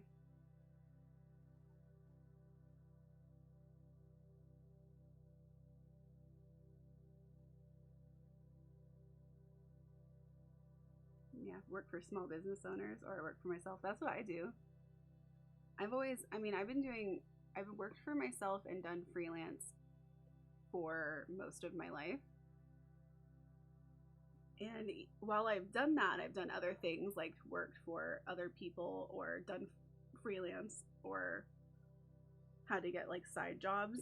But it is genuinely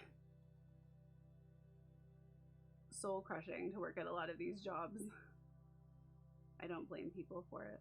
It's actually in my astrology chart too that I would probably do jobs where I would work for myself or do something that's more independent for like freelance. Your freelance as a makeup artist and home cleaning, so I know how you feel. Yeah, 100%. I've done makeup artistry for freelance for a long time too. Oh, deep convos like these are so good for one's mental health to have general discussion and discuss them. Right? Totally, right? This is what I live for. I try to have this kind of conversations with people all the time, and sometimes it's just people just aren't in the mood for it or something like that. But I don't really like the whole like how's the weather? How's the no, I want to like let's talk about things. Let's talk about the world. Let's talk about what's going on. Let's talk about how we feel. Finland gone around that making stretching taxes and tickets. Yeah, oh, I heard about that. For example, someone who's poor needs to pay $50 speeding ticket. But if you pull over a CEO who, yeah, so it's like adjusting, right? I think that's brilliant because there are legit stories that I've heard from like people who work at different clubs and restaurants in LA where they'll just have people go and park in no parking zones, and they're like, whatever, it costs $50 to park here because it's a park. That's the cost of the parking ticket. I'm like, that's fucking bizarre. So you're just gonna like break the law because you know you can pay for it? Like, what the hell? Oh, you're up? In 3 years freelance, 2 years health. Yeah. Not big on small talk at all, right? Tickets need to hurt no matter who you are, right? Like, I've made mistakes, right? I've gotten parking tickets before, especially in San Francisco, where they're like, they have laws I didn't even know about. But, well, I do now because I dealt with it. Like, I didn't realize you could get a ticket for not having your wheels turned a certain way that they're supposed to be. I actually didn't know you could get a ticket for that, so I did. And it sucked, but I learned, and I'm better for it, I guess. They come out with a new law every day. Do they really? I'm just shuffling constantly, just back and forth, just doing this. I find that if I don't keep my hands busy, I just don't know what to do with myself. It's like my own fidget spinner.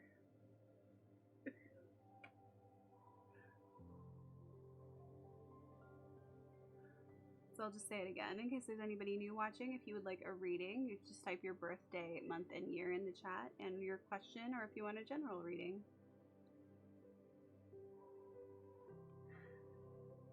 Tell me if I'm going to do well in my career. Cool. Alright. I should write people's names next to theirs. I think yours was a 3, right? Ooh.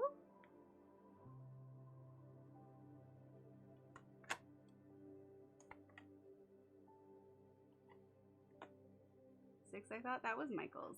Michael's was 6. Yeah, Michael's was 6. I know that.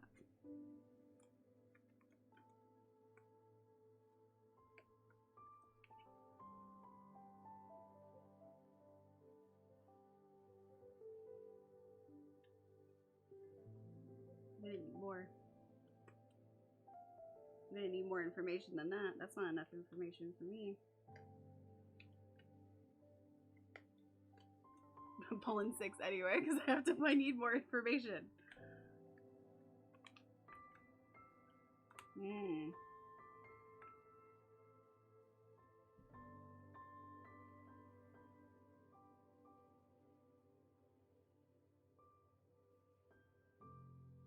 So it starts off with you're starting a new job on Tuesday. Starts off with this new beginning. Weird, starting a new job on Tuesday. We got new beginnings, cutting ties from like old strings and starting anew.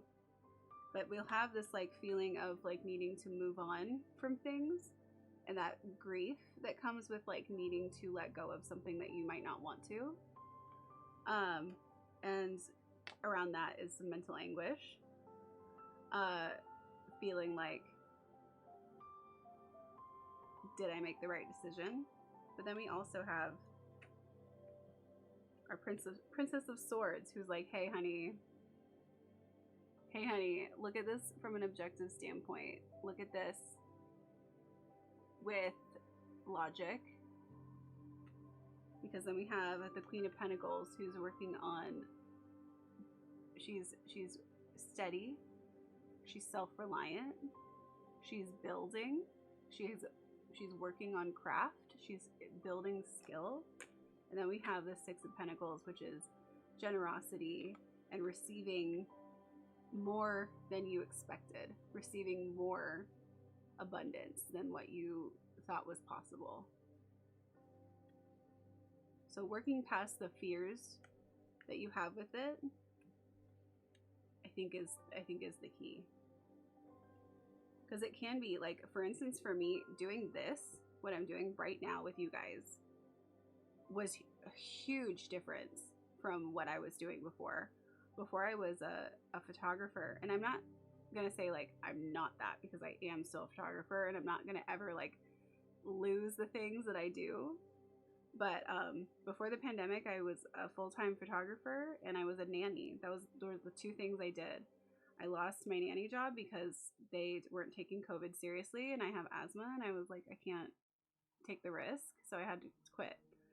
And then I couldn't do photo shoots because it was around people, and I didn't know what to do. So I said, okay, I'm gonna start an Etsy store. I'm gonna make art from home, and I'll just sell a bunch of stuff on my Etsy store. And I did that, and that was what I did for the first 2 years of the pandemic, because now we're in the third one, aren't we? And then in the beginning of this year, well, the end of last year, I was like, I've been thinking about starting streaming. I've been thinking I should do it. I think I'm just gonna do it. And then earlier this year, I said I bit the bullet. I just did it, and here I am, and I'm doing this, and I still have my shop, so I can sell stuff in my shop. I need to do more streams where I'm making art, because I haven't done that in a while, but I haven't felt very creative. But I just I'm not like letting go of the things that I did before, but I did have to actually grieve losing the life I was living before the pandemic, and it's pretty rough. You know, I was traveling a lot for photography. I was all over the place. You need to see art streams? Yes, I will do that. I need to start doing them again. They're fun, they're chill. It's like a good time to just like hang out and work on stuff.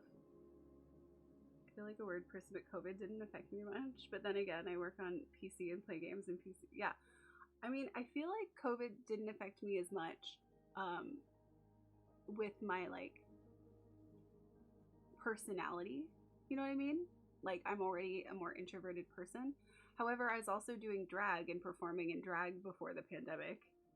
And then after the pandemic, I was like, I can do drag from home. So I did a bunch of like internet drag shows, streams and stuff like that with people, where I like send in a video, where I made a video doing some sort of drag routine and all of that. But then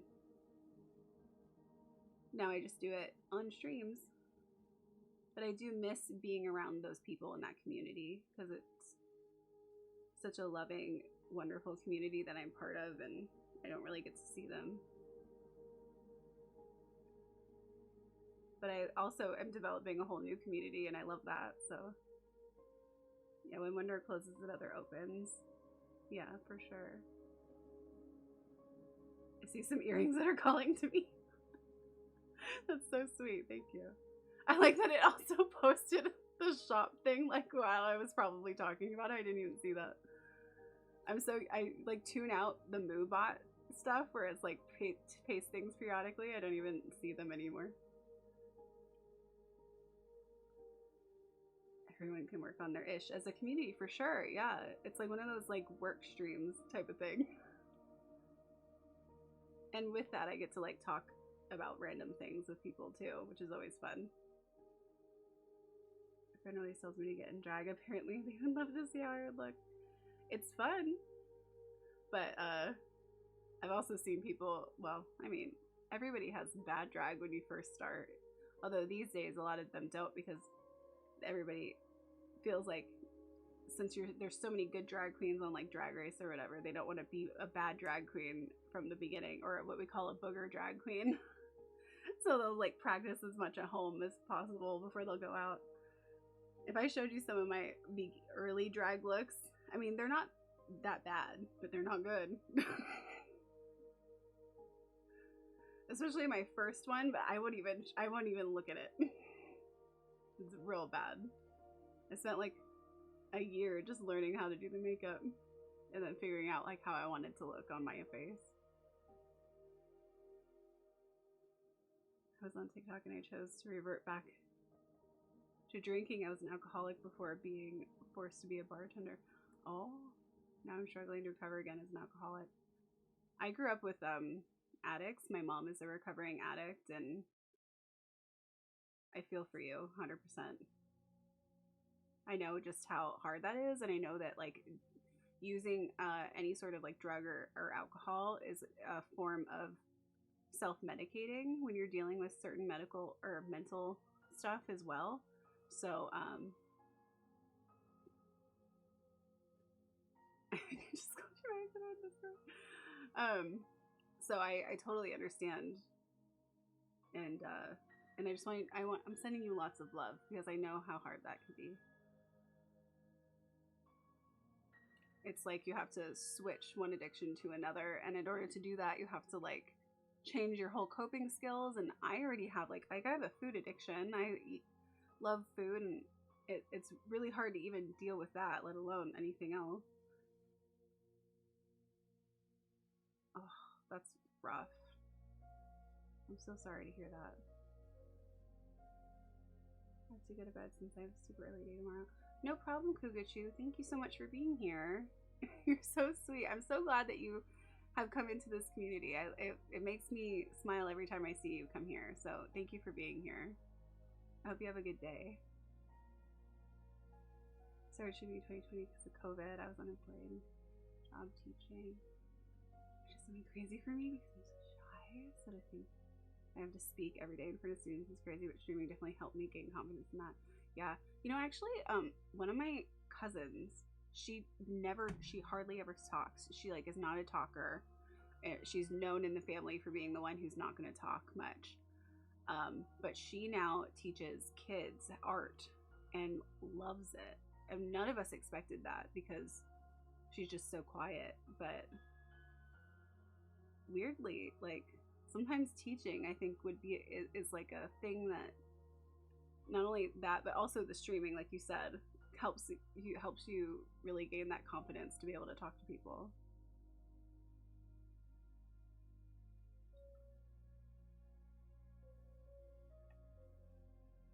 I just don't want to do this. Yeah.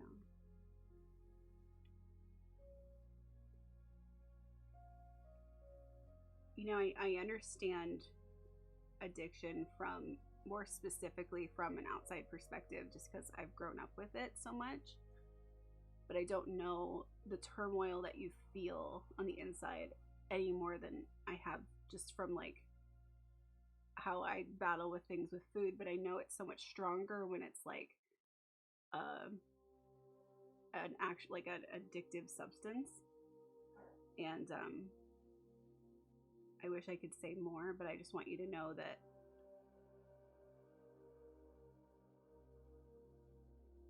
it gets better, and that we're all here to support you. I think the biggest way to stop is to like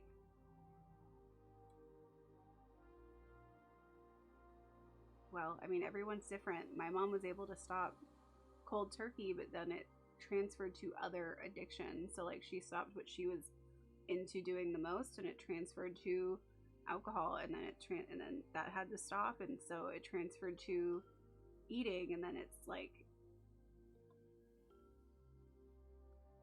it's a cycle. But if you can transfer it to something that's less self-destructive, it becomes a little bit easier to work on. But I know that that's easier said than done, and there's no way to like, yeah.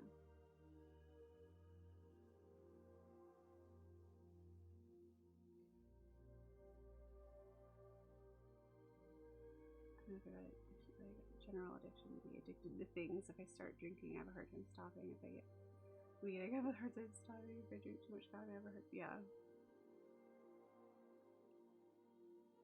I know like both my parents were addicts, so it's just it's easier to fall into it, especially if you have it in your family lineage. Especially if you have mental issues, like we were talking about how like it becomes a self-medication thing. So crazy how life can change from one day to another, for better and for worse. And you know what's even crazier too about it?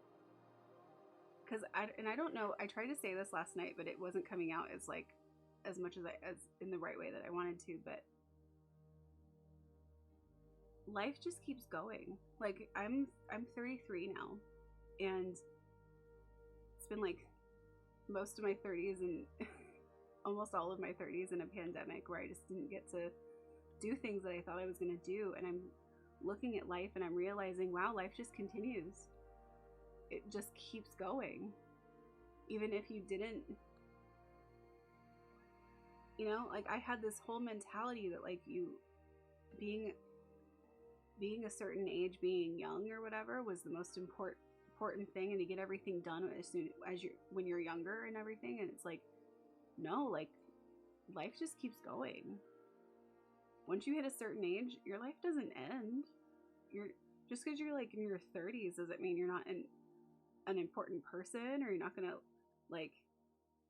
It's so weird how I viewed life through the lens of like having to do everything as a young person, almost as if life was going to be over by the time I hit this age. But it keeps going. And if we're lucky, it continues for way longer. So every time I'm like, I should be married by now. I should have kids by now. I should be doing this by now. It's like, you have time. And if you don't end up having kids, that's fine too. You know, life is, we keep going.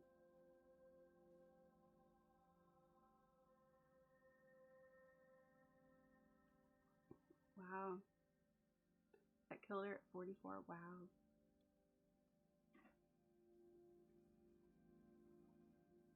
I started to drink way too much coffee. Even my glass was too hard to get alcohol, so I managed to lessen it, and now I've sort of managed to replace 90% of it with tea. Still too much tea, but I mean, it's healthier. I actually changed my coffee addiction to tea too, which was weird, but I got an ulcer, and so I had to, and now it's in it because I didn't want to keep throwing up blood because I was having coffee. Because I created a coffee stress ulcer in my stomach. That was fun. Being an adult, having ulcers. I find that if I ignore my stress and ignore my anxiety enough, they physically manifest. And it's really terrifying.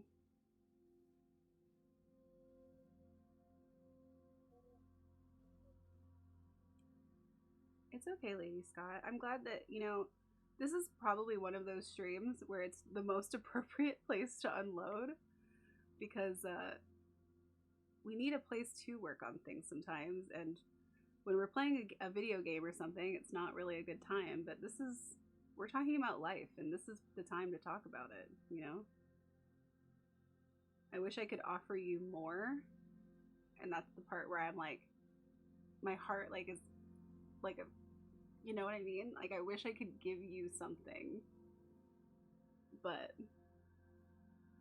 if all I can give you right now is being here and hearing you, that's what I can give.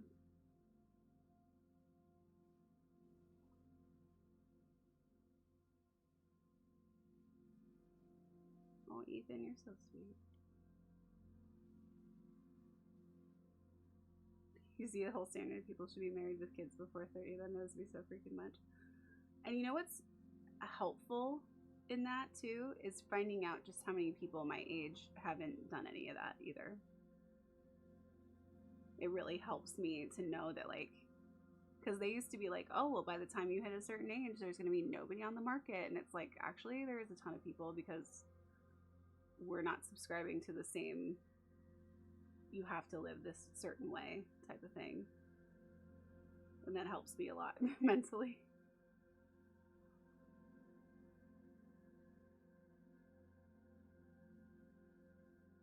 Oh, I feel that, Lady Scott.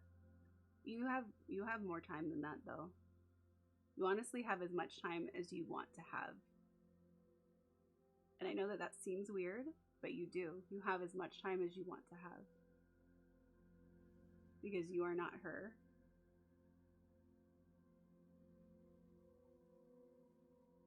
And how you treat yourself in this world,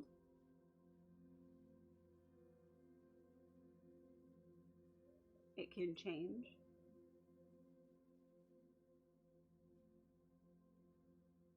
That sucks that it's covering at the same time, because you guys don't know me in real life. Well, yeah, but sometimes even through the internet, you can be more yourself than even you can be online.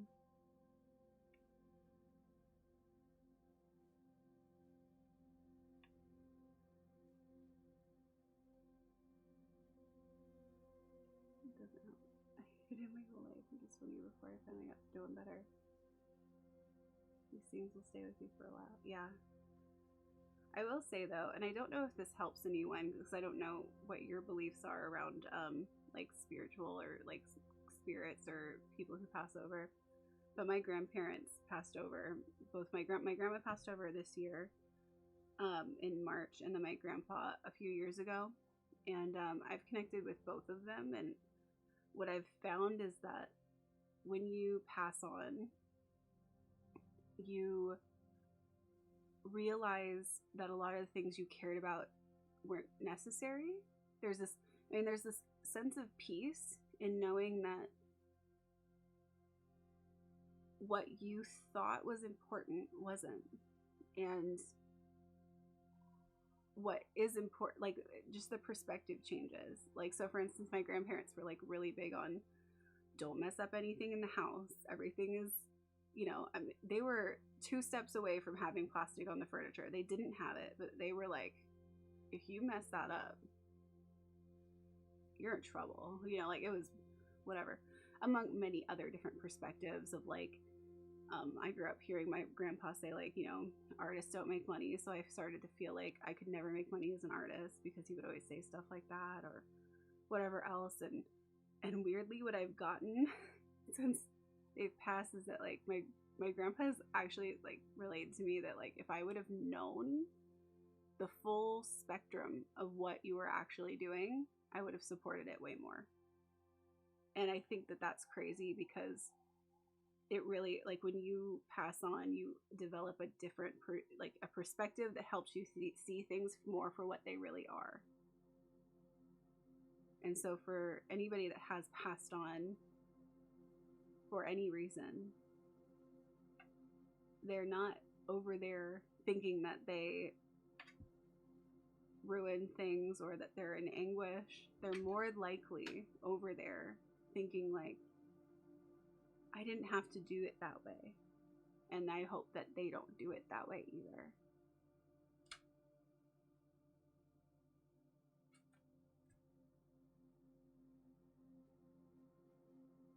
ever shit myself in the USA, I'll buy you all coffee or tea or a smoothie. Thank you. Oh, maybe we'll meet at TwitchCon Paris one time or wherever. I just heard they're gonna have it in Paris this year or something. Thank God that was a dog. Yeah, that was my dog. Sorry. He was getting up on the bed.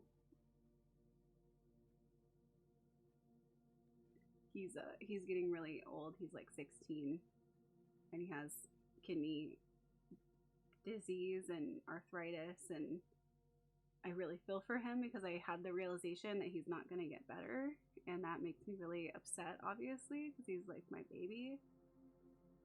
But I had to realize I can't grieve him before he's gone. He has lots of time left, you know? He's still eating well, he's still doing well, so I can't just start allowing myself to feel upset just because it will eventually happen, you know? I thought it was a skeleton Halloween prop. He is white. Shouldn't even let anyone tell you what you're worth. I heard that from my mom all my life, and now I can't live like this. Now I can't live like this. Even my ex-fiance's toxic mom told me how my shit is not worth it because my background and storage come in 2 weeks. Jokes all on them, I know. Yeah. That's a huge thing I've been working on in my own healing, has been separating myself from other people's opinions and perspectives, because I did grow up so much, like as I've kind of talked about, hearing like this is how the world is, and this is, you know, like there was a very like black and white way of how things were supposed to be, and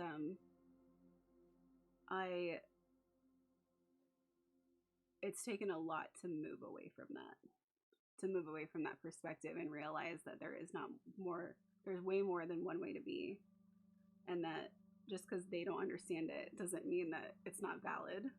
And yeah, it can come in just needing to accept it and learn to become at peace with what lies ahead. That's kind of where I'm at right now. That's where I'm trying to get right now. Yeah.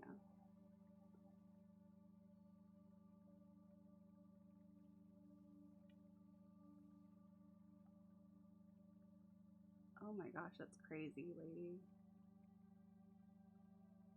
That's crazy. How traumatizing.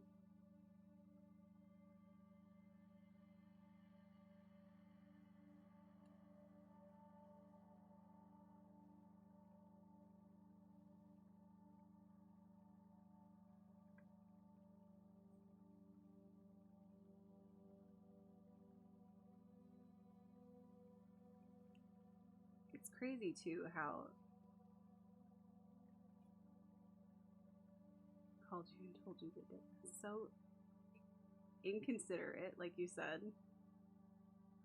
You know, do you guys ever have it where you're in a situation where something's bad or something is traumatizing you and you just have this like out of body experience? Like, is that really happening? What do I, you know, where it's like you start thinking like, is that really happening? What do I do? How am I supposed to feel? What do I do from here?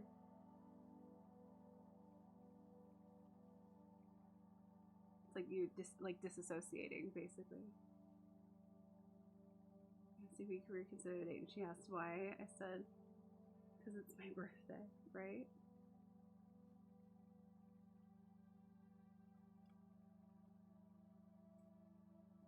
That's crazy.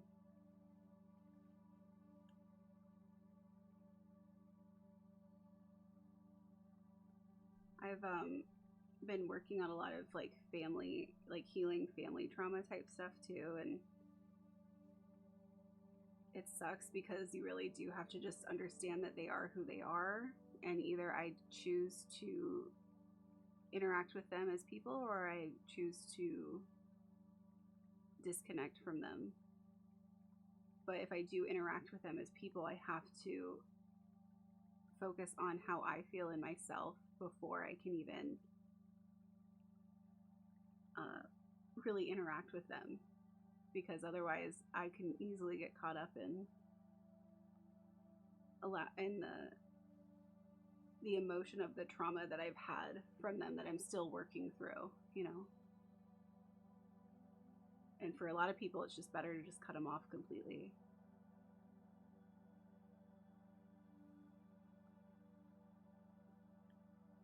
So here's my grandpa when he got diagnosed with cancer last year in February. I wasn't sad, but I was preparing myself and accepting this time was a lot shorter than I thought. Then when he passed, I was extremely at peace with it because he lost his quality of life. There wasn't a moment he wasn't in pain. And he was up with, yeah. I did that with my grandpa and my grandma for sure.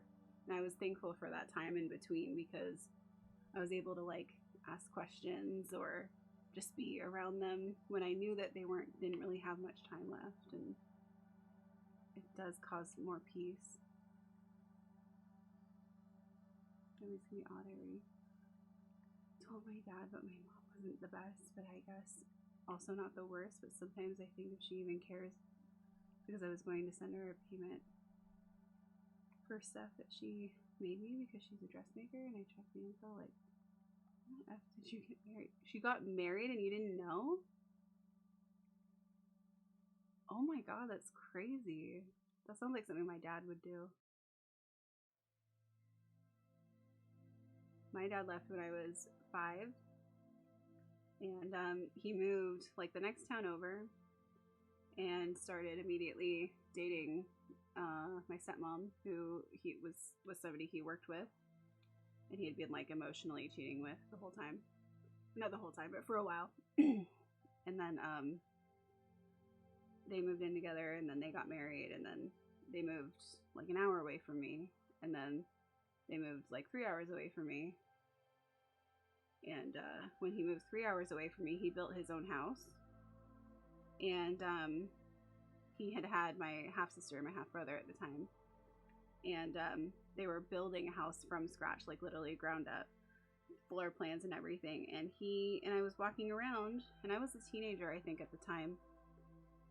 And I was walking around, and he was showing me the layout of it when I went to visit him, and I said, "Where's my room?" And he didn't make me a room. And I felt like really shitty.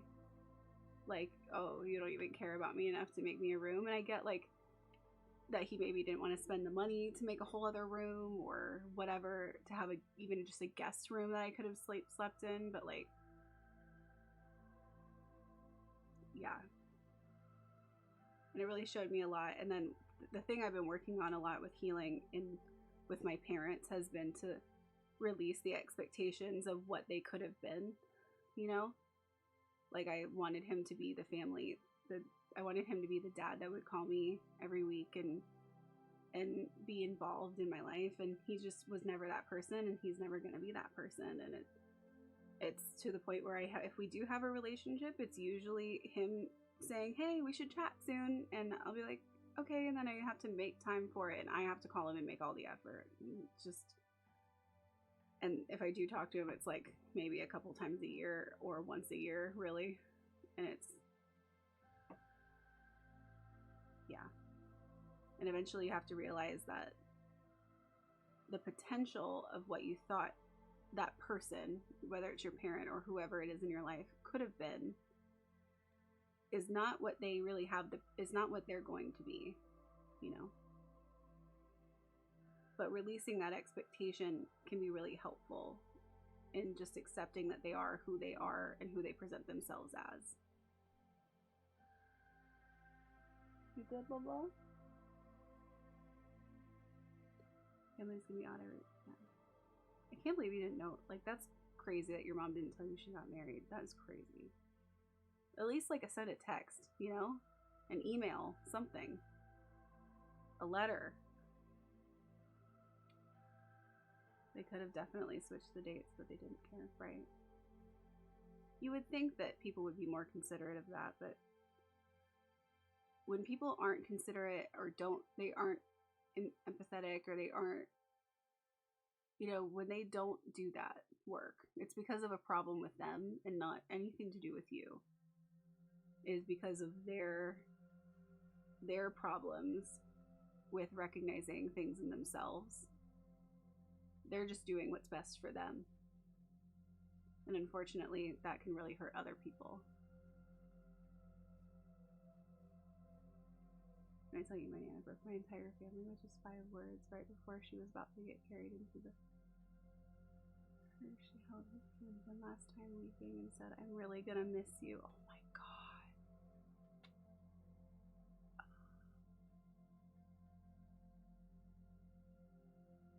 Oh, that's rough.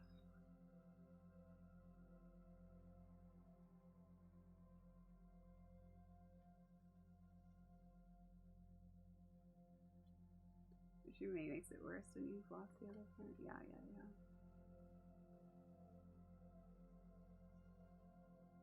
Wow. I haven't enjoyed my birthday since. Wow. Well, I wish you, if I could wish anything for you. I mean, there's a lot of things I would wish, but I wish that one day you're able to find something that shifts a perspective that helps you be able to realize that, well, that helps you to be able to enjoy your birthday again in some way. I know that for instance, for Disco, who's not here, but for them, they have a lot of bad dates around the holidays because of deaths and whatnot, and so the holidays are really rough for them, as it is for a lot of people. And the only thing I really hope for those people is that there could be something that comes into their life that might help shift that for them, because I know that it really, just to even have that looming over a certain time of the year, it's rough.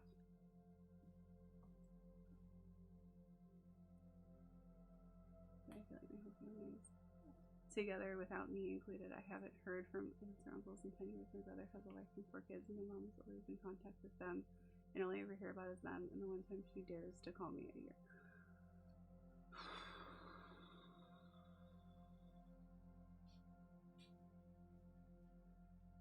Oh my gosh.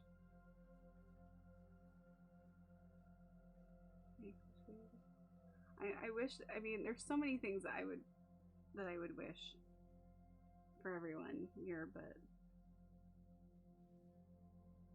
this is why I'm such a big advocate for healing and like working on ourselves, because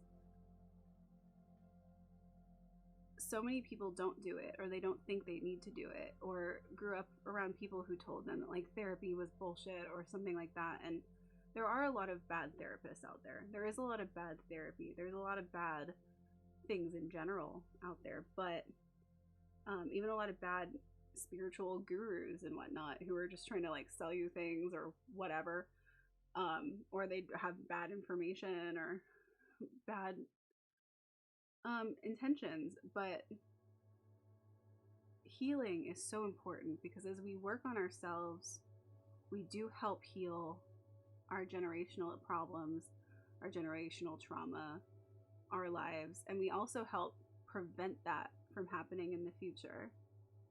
And really, like, if we can even just prevent causing similar trauma to like our kids or just the next generation in general, that's a huge thing. You know, it's a huge deal. It might not help us in our mental sanity a whole lot, although I do think healing does help a lot. It hurts when you're dealing with it, you know, but being able to like release it and work on, because healing is essentially changing your perspective on traumatic things that have happened to you. Being able to look at things from a different perspective and a healthier perspective. My shaman's kind of made it like it's about kind of about looking at things as if you were a child again, with optimism and no pre-existing belief that it has to be a certain way.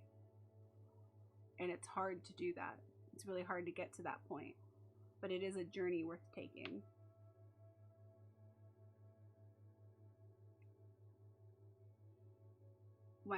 Since my grandma died, we've been talking, my mom's been talking to her side of the family, which is the one I'm closest with, about how, like, you know, we need to stay together.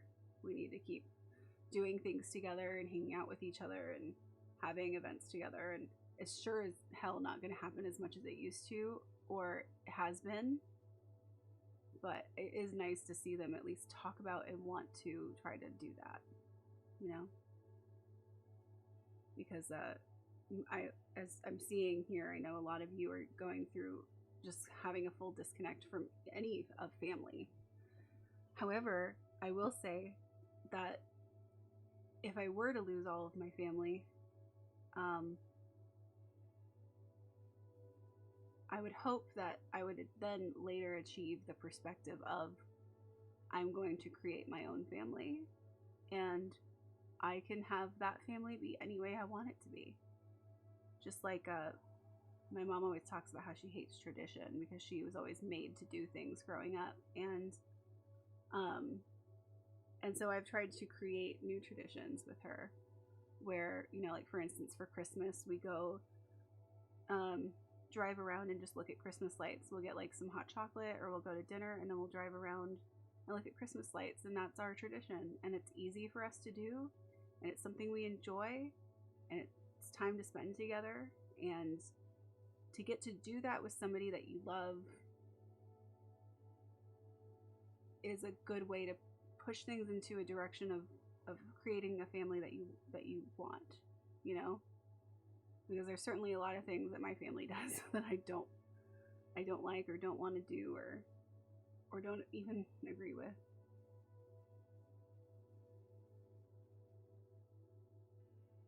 But you could always, well, again, everything is easier said than done, right? So I'm just gonna keep saying that because I know that all of this is difficult. None of this is easy. Not at all. And when you just talk about it, it makes it sound like it's easy, but it's not. Because there's a lot of unpacking that comes with it. There's a lot of limiting beliefs that come with it. There's a lot of shifts that have to happen. And the shifts often happen like in waves, you know? Like for me, as I've continued to work on stuff about like my parents or my family or whatever, it happens in waves. It doesn't happen like all at once. It'll be like I'm working on this aspect of it right now, and then maybe in a month I'll work on a different aspect of it, and I won't even know what all the waves are until they come up. I won't even know that I had that issue with that person until something triggered it, and I'm like, oh, geez. Because our triggers are just life's way of telling us what we should be working on.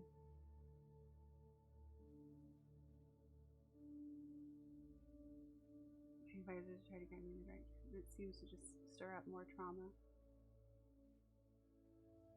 That's how I was advised, but it seems to have caused more chaos than it should.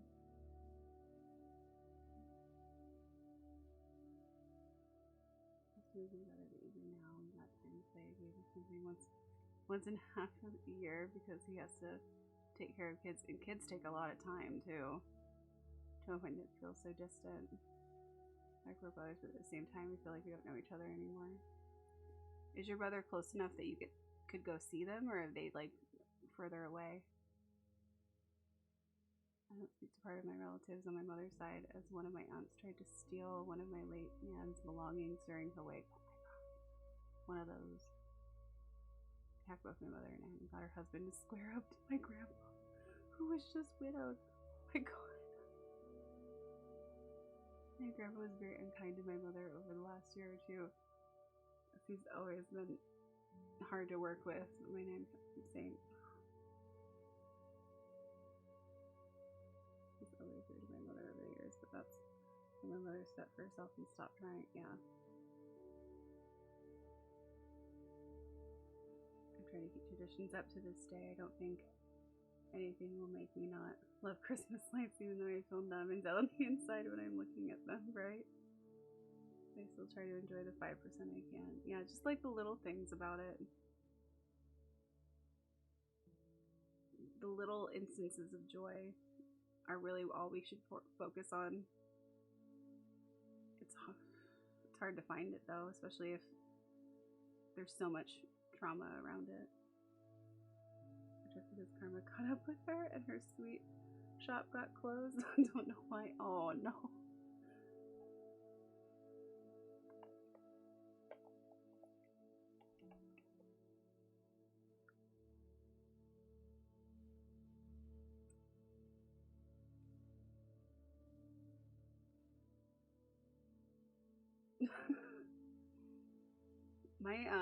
My mom's side of the family all has very different political beliefs than I do, and that makes it a lot harder to be around them. I mean, we just don't talk about a lot of those things, but I do. When the opportunities do come up for me to talk about those things, I try to keep my mouth shut unless I can talk about it without emotion, from a standpoint of this is my view. Because if they don't hear a different view, then all they're listening to is that one news station that they watch and believe everything that's on it because it aligns with how they view the world. And yet, you know, if all they hear about, for instance, I had a conversation with them about trans people and pronouns and things like that, and they just know the talking points of what they hear on the news station that they watch, and they don't understand any other standpoint because they don't know people that are trans or non-binary or people who talk about pronouns and things like that. And so I tried to explain it without any emotion, just from my perspective and from the people that I know and what I know. And I think it helps because I know that a lot of them don't believe a lot of the stuff. I know that they don't, when it comes to like racism and certain hateful feelings. I know that a lot of my family members don't have those feelings, but they do align with a party that has those feelings, and they don't want to see that because it does not fit their narrative of life. So if I can at least try to share other perspectives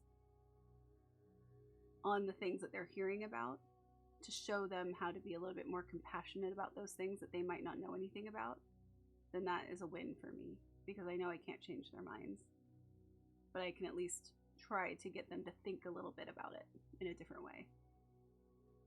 And that's my goal in those situations. But if I do get emotional, then they start to not believe anything I'm saying anymore, because they'll just think that I'm just an angry person or just don't really know what I'm talking about. And as soon as you get emotional about it, they're like, haha, I got you emotional. Like, you know, not subconsciously, not like consciously. They're not going to say, ah, ha, but yeah.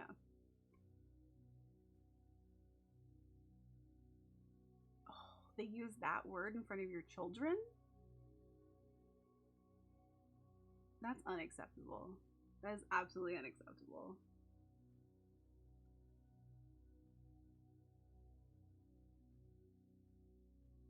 I'm grateful that there are some people in your family that are at least a little more thoughtful, but still, like, I would have a really hard time if that was the situation I was in. I would have a really hard time interacting with them too. That sounds really rough. That makes me fuming even thinking about it, right?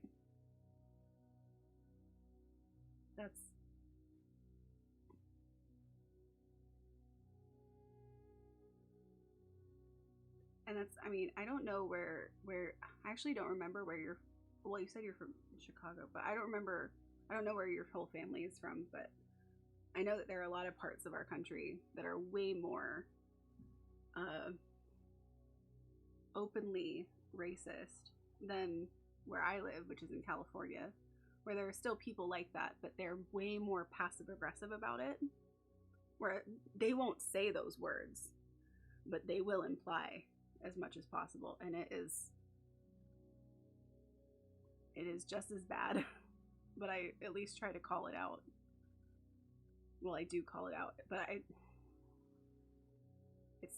it's hard to even hear.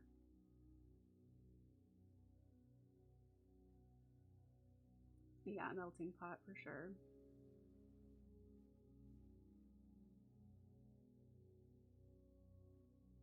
My standpoint is have an educated conversation. Yeah. Well, and the thing is that for people that grow up with a certain ideology, anything that combats that, especially if you grow up, I mean, that's kind of what I've been talking to my mom about, because my mom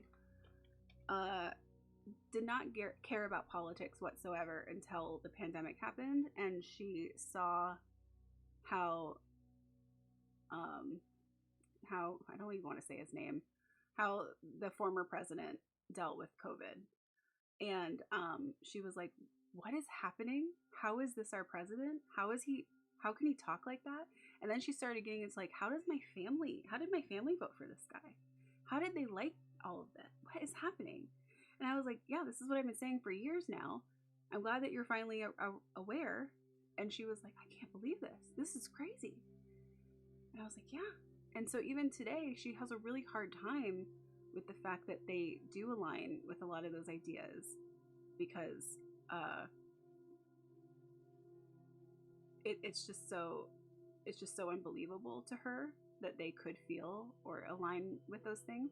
But really what it is, and I was having this conversation with her, is I think that our country is divided by a group of people who see that this is the way of progression, and therefore we need to keep moving in this direction in order to progress and become something that will be beneficial for all people, whether it aligns with our religious ideologies or anything like that. It's just we need to move in the direction that helps people in general, versus the ideology of this is working for me, why would we need to change any of it?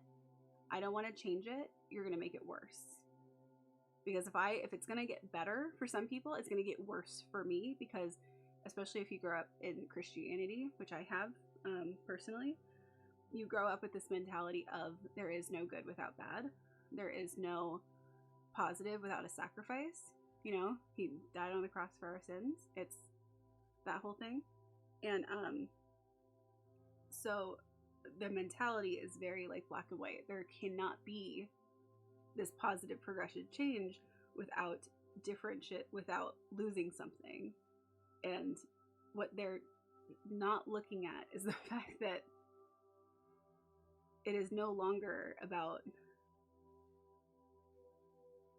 the economic ideals of being a Republican. And I'm trying to tread lightly on what I'm saying, but it's no longer about, well, they're making it about good versus evil, and just say it. They're making it about good versus evil, and like, we're evil if you're a Democrat, then you're evil, because they don't want to see the evil things they've aligned with, because it couldn't possibly be evil if there's a lot of Christians involved. Whereas there's also a lot of Christians who don't believe any of that, like, and believe that like if Jesus was alive, he would be more on the Democratic side. Although, of course, I'm going to say right now, there are problems with every party, problems with everything, and therefore there is no perfect government, and all of it sucks. However, I do think that if Jesus was here, he would align with whatever party was trying to do whatever is best to help the people of the world in general, so that people were not suffering as much. People he would want to feed people, clothe people, heal people. That's what they say he did in the Bible. That's what he would have done here. Therefore, anything that is against that mentality, I don't think is what he would believe in. And so the whole thing is just a little, but it's capitalism. You're right. It's the whole thing is capitalism. The Republican economic standpoint is capitalism with nothing else. And it's gone to a point where it's, I mean, the Democrats have backed it up. That's why we're in the position we're in. That's why it's all fucked up. That's why there's no...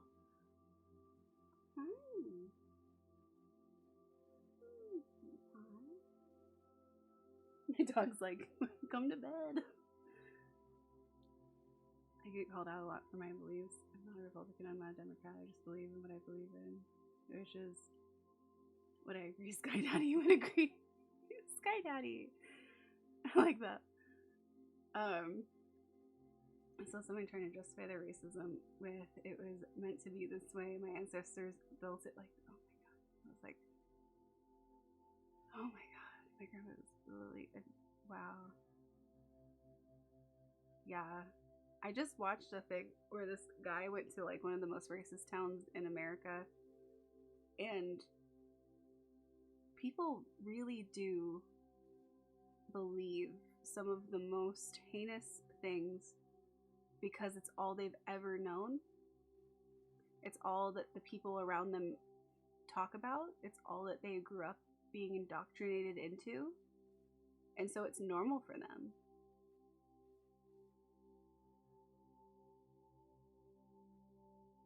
Our whole government is so misconstrued, true. It's like Love Thy Neighbor. It wasn't on Netflix, but if there is something like that on Netflix, I would watch it. I was watching Hassan Piker, who's a political streamer on here. He did it was a reaction video that he did to a YouTube video that this guy made who was black, who went to the most racist town in America and was talking to people. And just like this one guy was like, oh, I'm not racist, but I just think that my genes should be pure.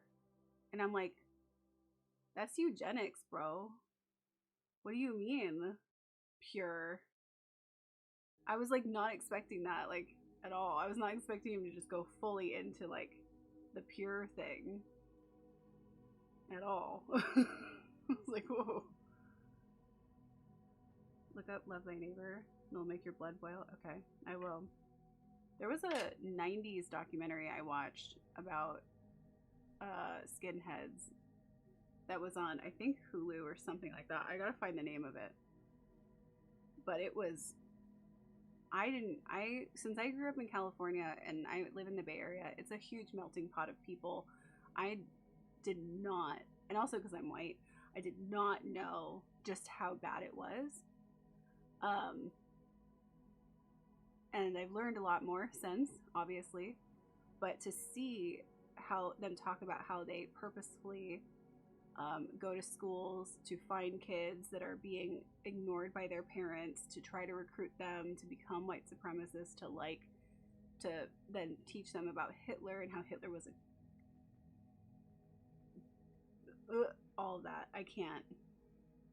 It's 6 a.m. for you. Oh my god, Ethan. Ethan, your schedule's all messed up. Personally, with most of my family, were raised to believe what you want to believe, and no judgment will be given. For example, my dad's side was very much a Christian household ran by God. Then my uncle started following Buddha, and there hasn't been any judgment. My granda was pro-life. Everyone of whom I know are pro-choice. No judgment. See, that's such a healthy way to be in a family.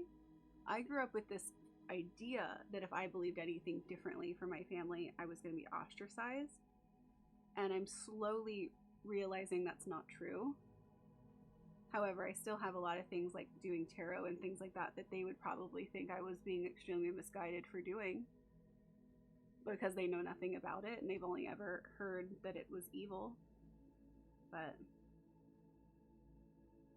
none of that was added to the Bible until the 1600s, when they started trying to hunt witches down because women were becoming too friendly with each other and getting too much information by gossiping with each other in what they referred to as covens. which then became a witch hunt because women were not supposed to be powerful people, and therefore added in that all psychics, mediums, etc., and gossiping was all evil and the devil and therefore sins, and that was how it got into the whole thing, and it's just a little sad. I was ostracized for my beliefs, my sister as well, so we learned to lean on each other. Well, I'm glad you have your sister.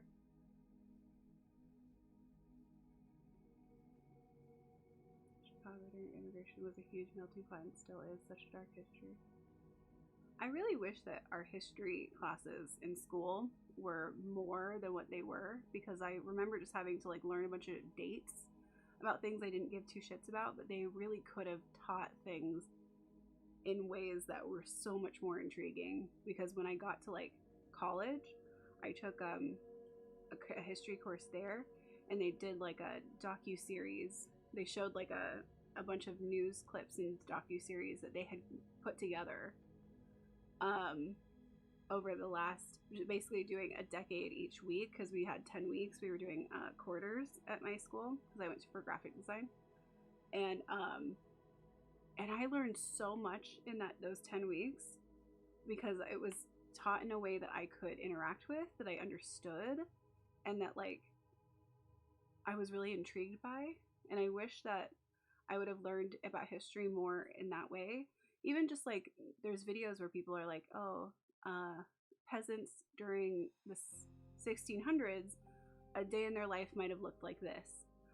That is so much more fascinating to me, because for some reason in my mind I have a hard time believing that they were even like people because it's so far removed from our current time frame.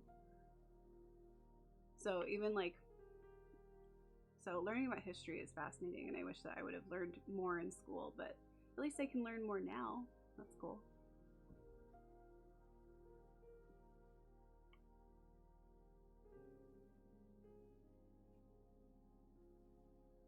She's a Wiccan and pagan, and I'm non-denominational. I consider myself to be a Christian because I believe in Jesus and I consider him to be my savior. However, I also do a lot of things that are completely different from Christianity, and therefore I just call myself spiritual because I don't really know what else it is. But all the things make sense to me, it just doesn't make sense to other people, so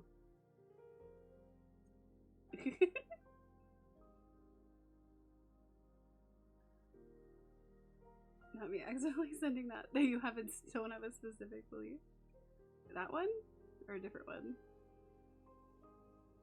Or the first one? I believe in a higher power. Yeah. I think a lot of people believe that there is something. Like I guess that would be agnostic, where you believe there's something, but you just don't know what.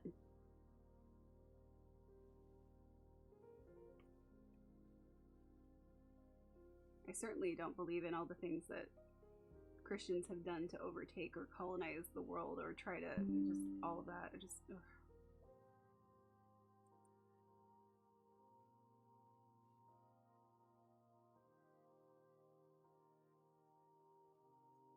Right. Personally, I mean, okay, if you want to get really deep with it, the part of my belief system that really disconnects from Christianity is that I do believe that we live multiple lives, which is not at all Christian. It's more Buddhist.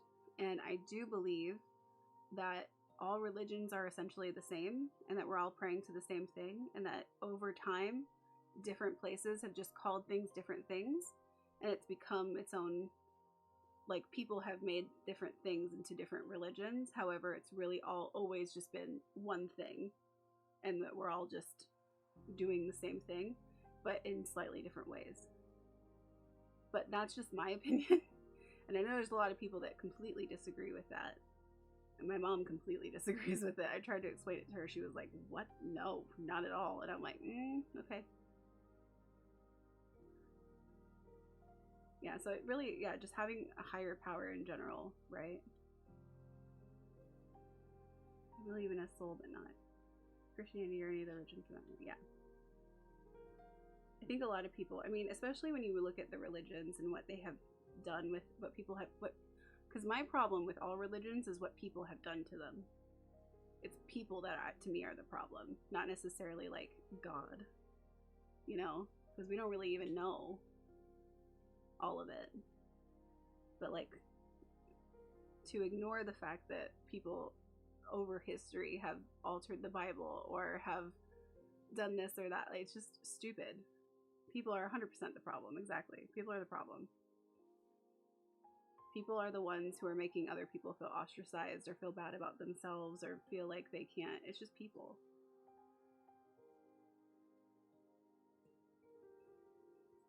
I don't have a specific belief when it comes to village territory. Is what I meant to say. Okay, yeah. I believe something is out there. One can just never be sure who is actually out there. Right. And that's where I feel like I have a lot of, and I don't really call it prayer because it's not really prayer, but that's what, to me, meditation and prayer are essentially the same thing.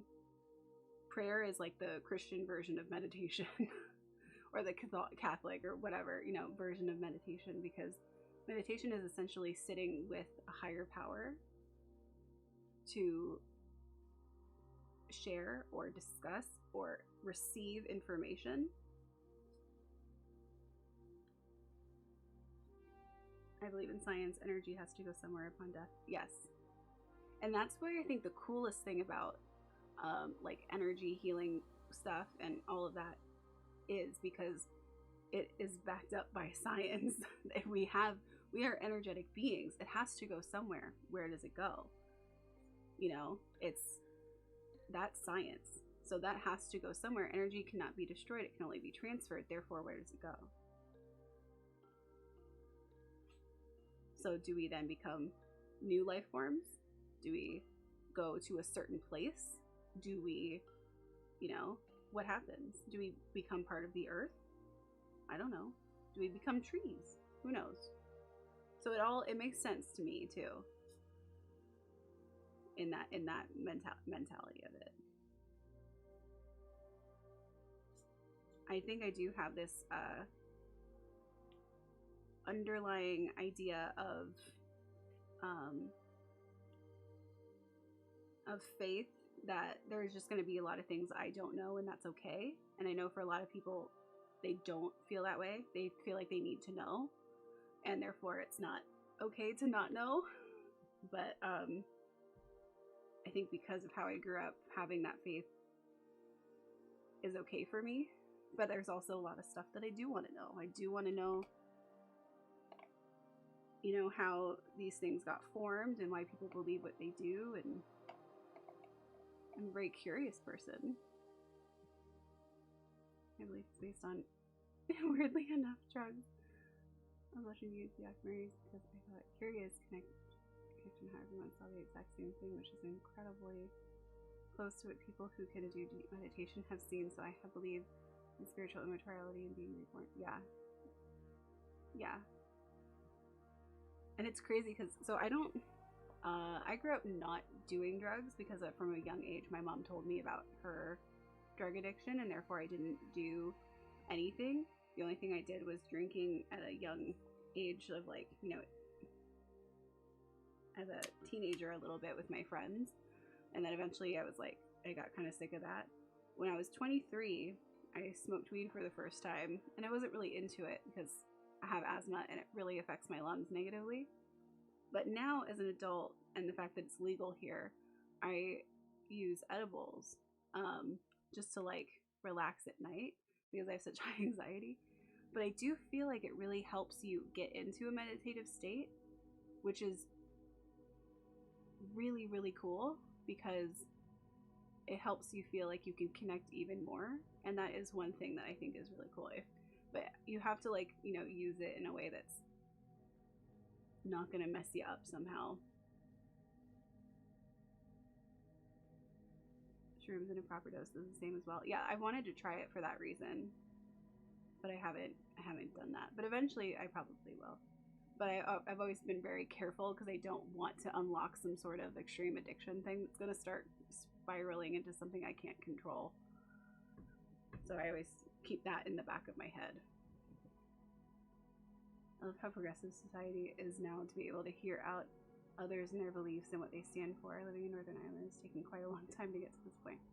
It's taken quite a long time for all of us to get to this point. To be even able to have this conversation with having you all talking to me and then having whoever else is watching, and not have people just absolutely going off about how I'm wrong because I don't fit whatever their beliefs are. That's way different than it was like 10 years ago. Way different. And I'm sure there's tons of people that would still do that, right? If there was way more people watching, I would probably get that mentality a lot more. But being able to listen to people, respect people, and then also understand that my beliefs will probably change over time, or they might not. But that's something that I've had to learn, is that we as people change so much that things will constantly shift, alter, change, and that's normal. So like one of the things that freaks me out about streaming is that I'll say something stupid or say something that I half believe or something like that, and then it will be brought up like years later as some sort of gotcha moment, and it's like, but people change, and sometimes people say dumb shit, and sometimes, you know, it's normal to just don't ever be afraid to be you. Yeah. Considering the fact that I spent so much of my life trying to fit into the box of the family that I grew up in.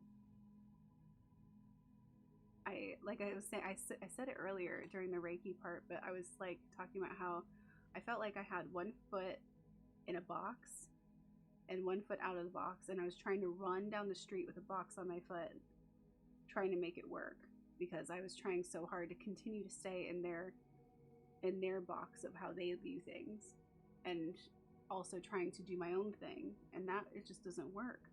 You can't run around with a box on your foot.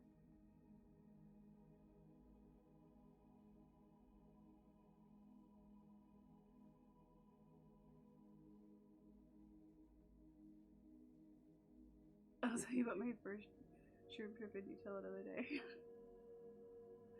I don't believe there is a right and wrong when it comes to belief in religion. Yeah. Because I grew up in a religion that does spew that,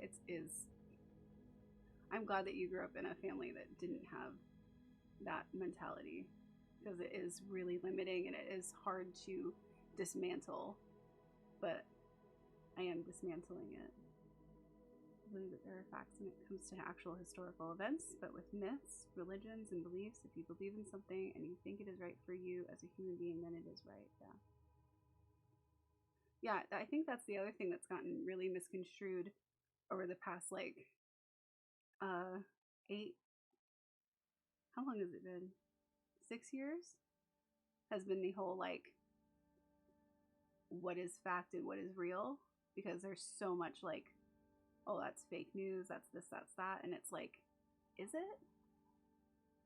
There is a lot of stuff out there that is a fact. It is an actual fact. It is a provable thing that happened, or that is, and you can misconstrue it all you want to, but it doesn't make that thing not true. There are still facts, but there are also myths. There are also different perspectives of how things go. I give up on judgments. My whole family judges me, but I've learned to just say F them and keep doing me regardless. Yeah. The whole judgment thing, people only judge you because it doesn't align with their view of how things are supposed to go. But their view will be clouded by their experience and the things that they've been taught as they grew up. So how much of that is accurate? How much of that is something they should be holding on to, and how much of that is something that they really should let go of? Oh, no problem, Lady Scott. Thank you for being here. It was such a lovely conversation with you, and I hope that you get some good sleep, and I hope to see you again soon. Thank you for the lurk. I was gonna work, but I've been very focused on this conversation. Well, I'm probably gonna get off in a minute or so.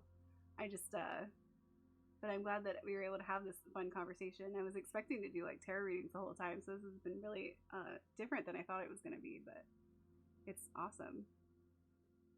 Certain beliefs, I think, are very old-fashioned and quite unmodernized. Yeah, but if it works for you, it is right for you, right? Because there's a ton of people that want to continue to do those things or like to do those things, and that's fine for them if they want to do that.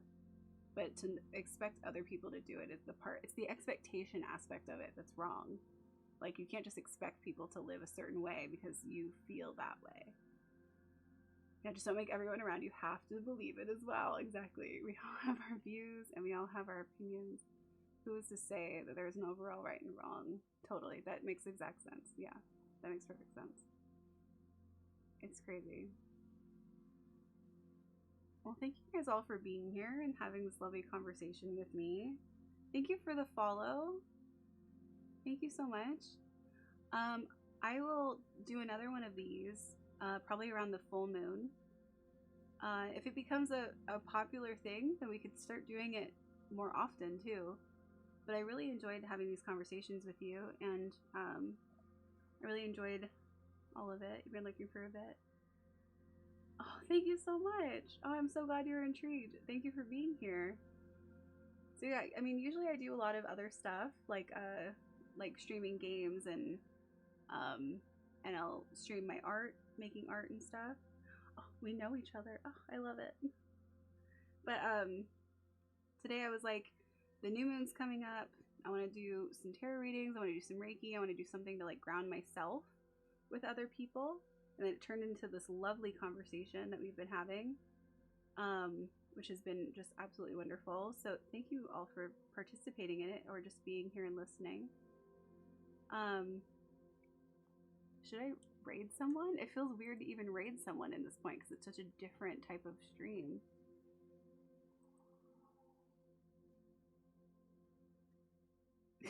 I'm like, no. I was like, do I raid Bob Ross? No, I'm just kidding. I actually don't know how I feel about that channel because it's not even owned by his kids or his family members, but it's owned by the people who like helped him. Well, whatever. There's a whole documentary about it if you ever want to watch it.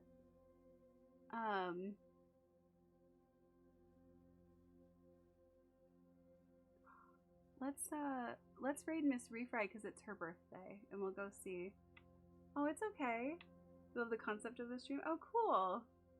Thank you so much. I'm gonna post I'll talk about it on streams when we're gonna do the next one, but I'll probably do the next one around the full moon, and we'll talk a little bit about like releasing things that we no longer need, and then we'll do some more tarot readings and conversations around then. I think that would be a good time to do it. And then, like I said, if this becomes a popular or like a thing that a lot of people enjoy, then I'll definitely think about adding just a whole another day to my schedule and do it every Sunday. But thank you again to everyone that's here. I'm gonna raid one of my friends whose birthday it is. They're playing The Sims. It'll be super chill.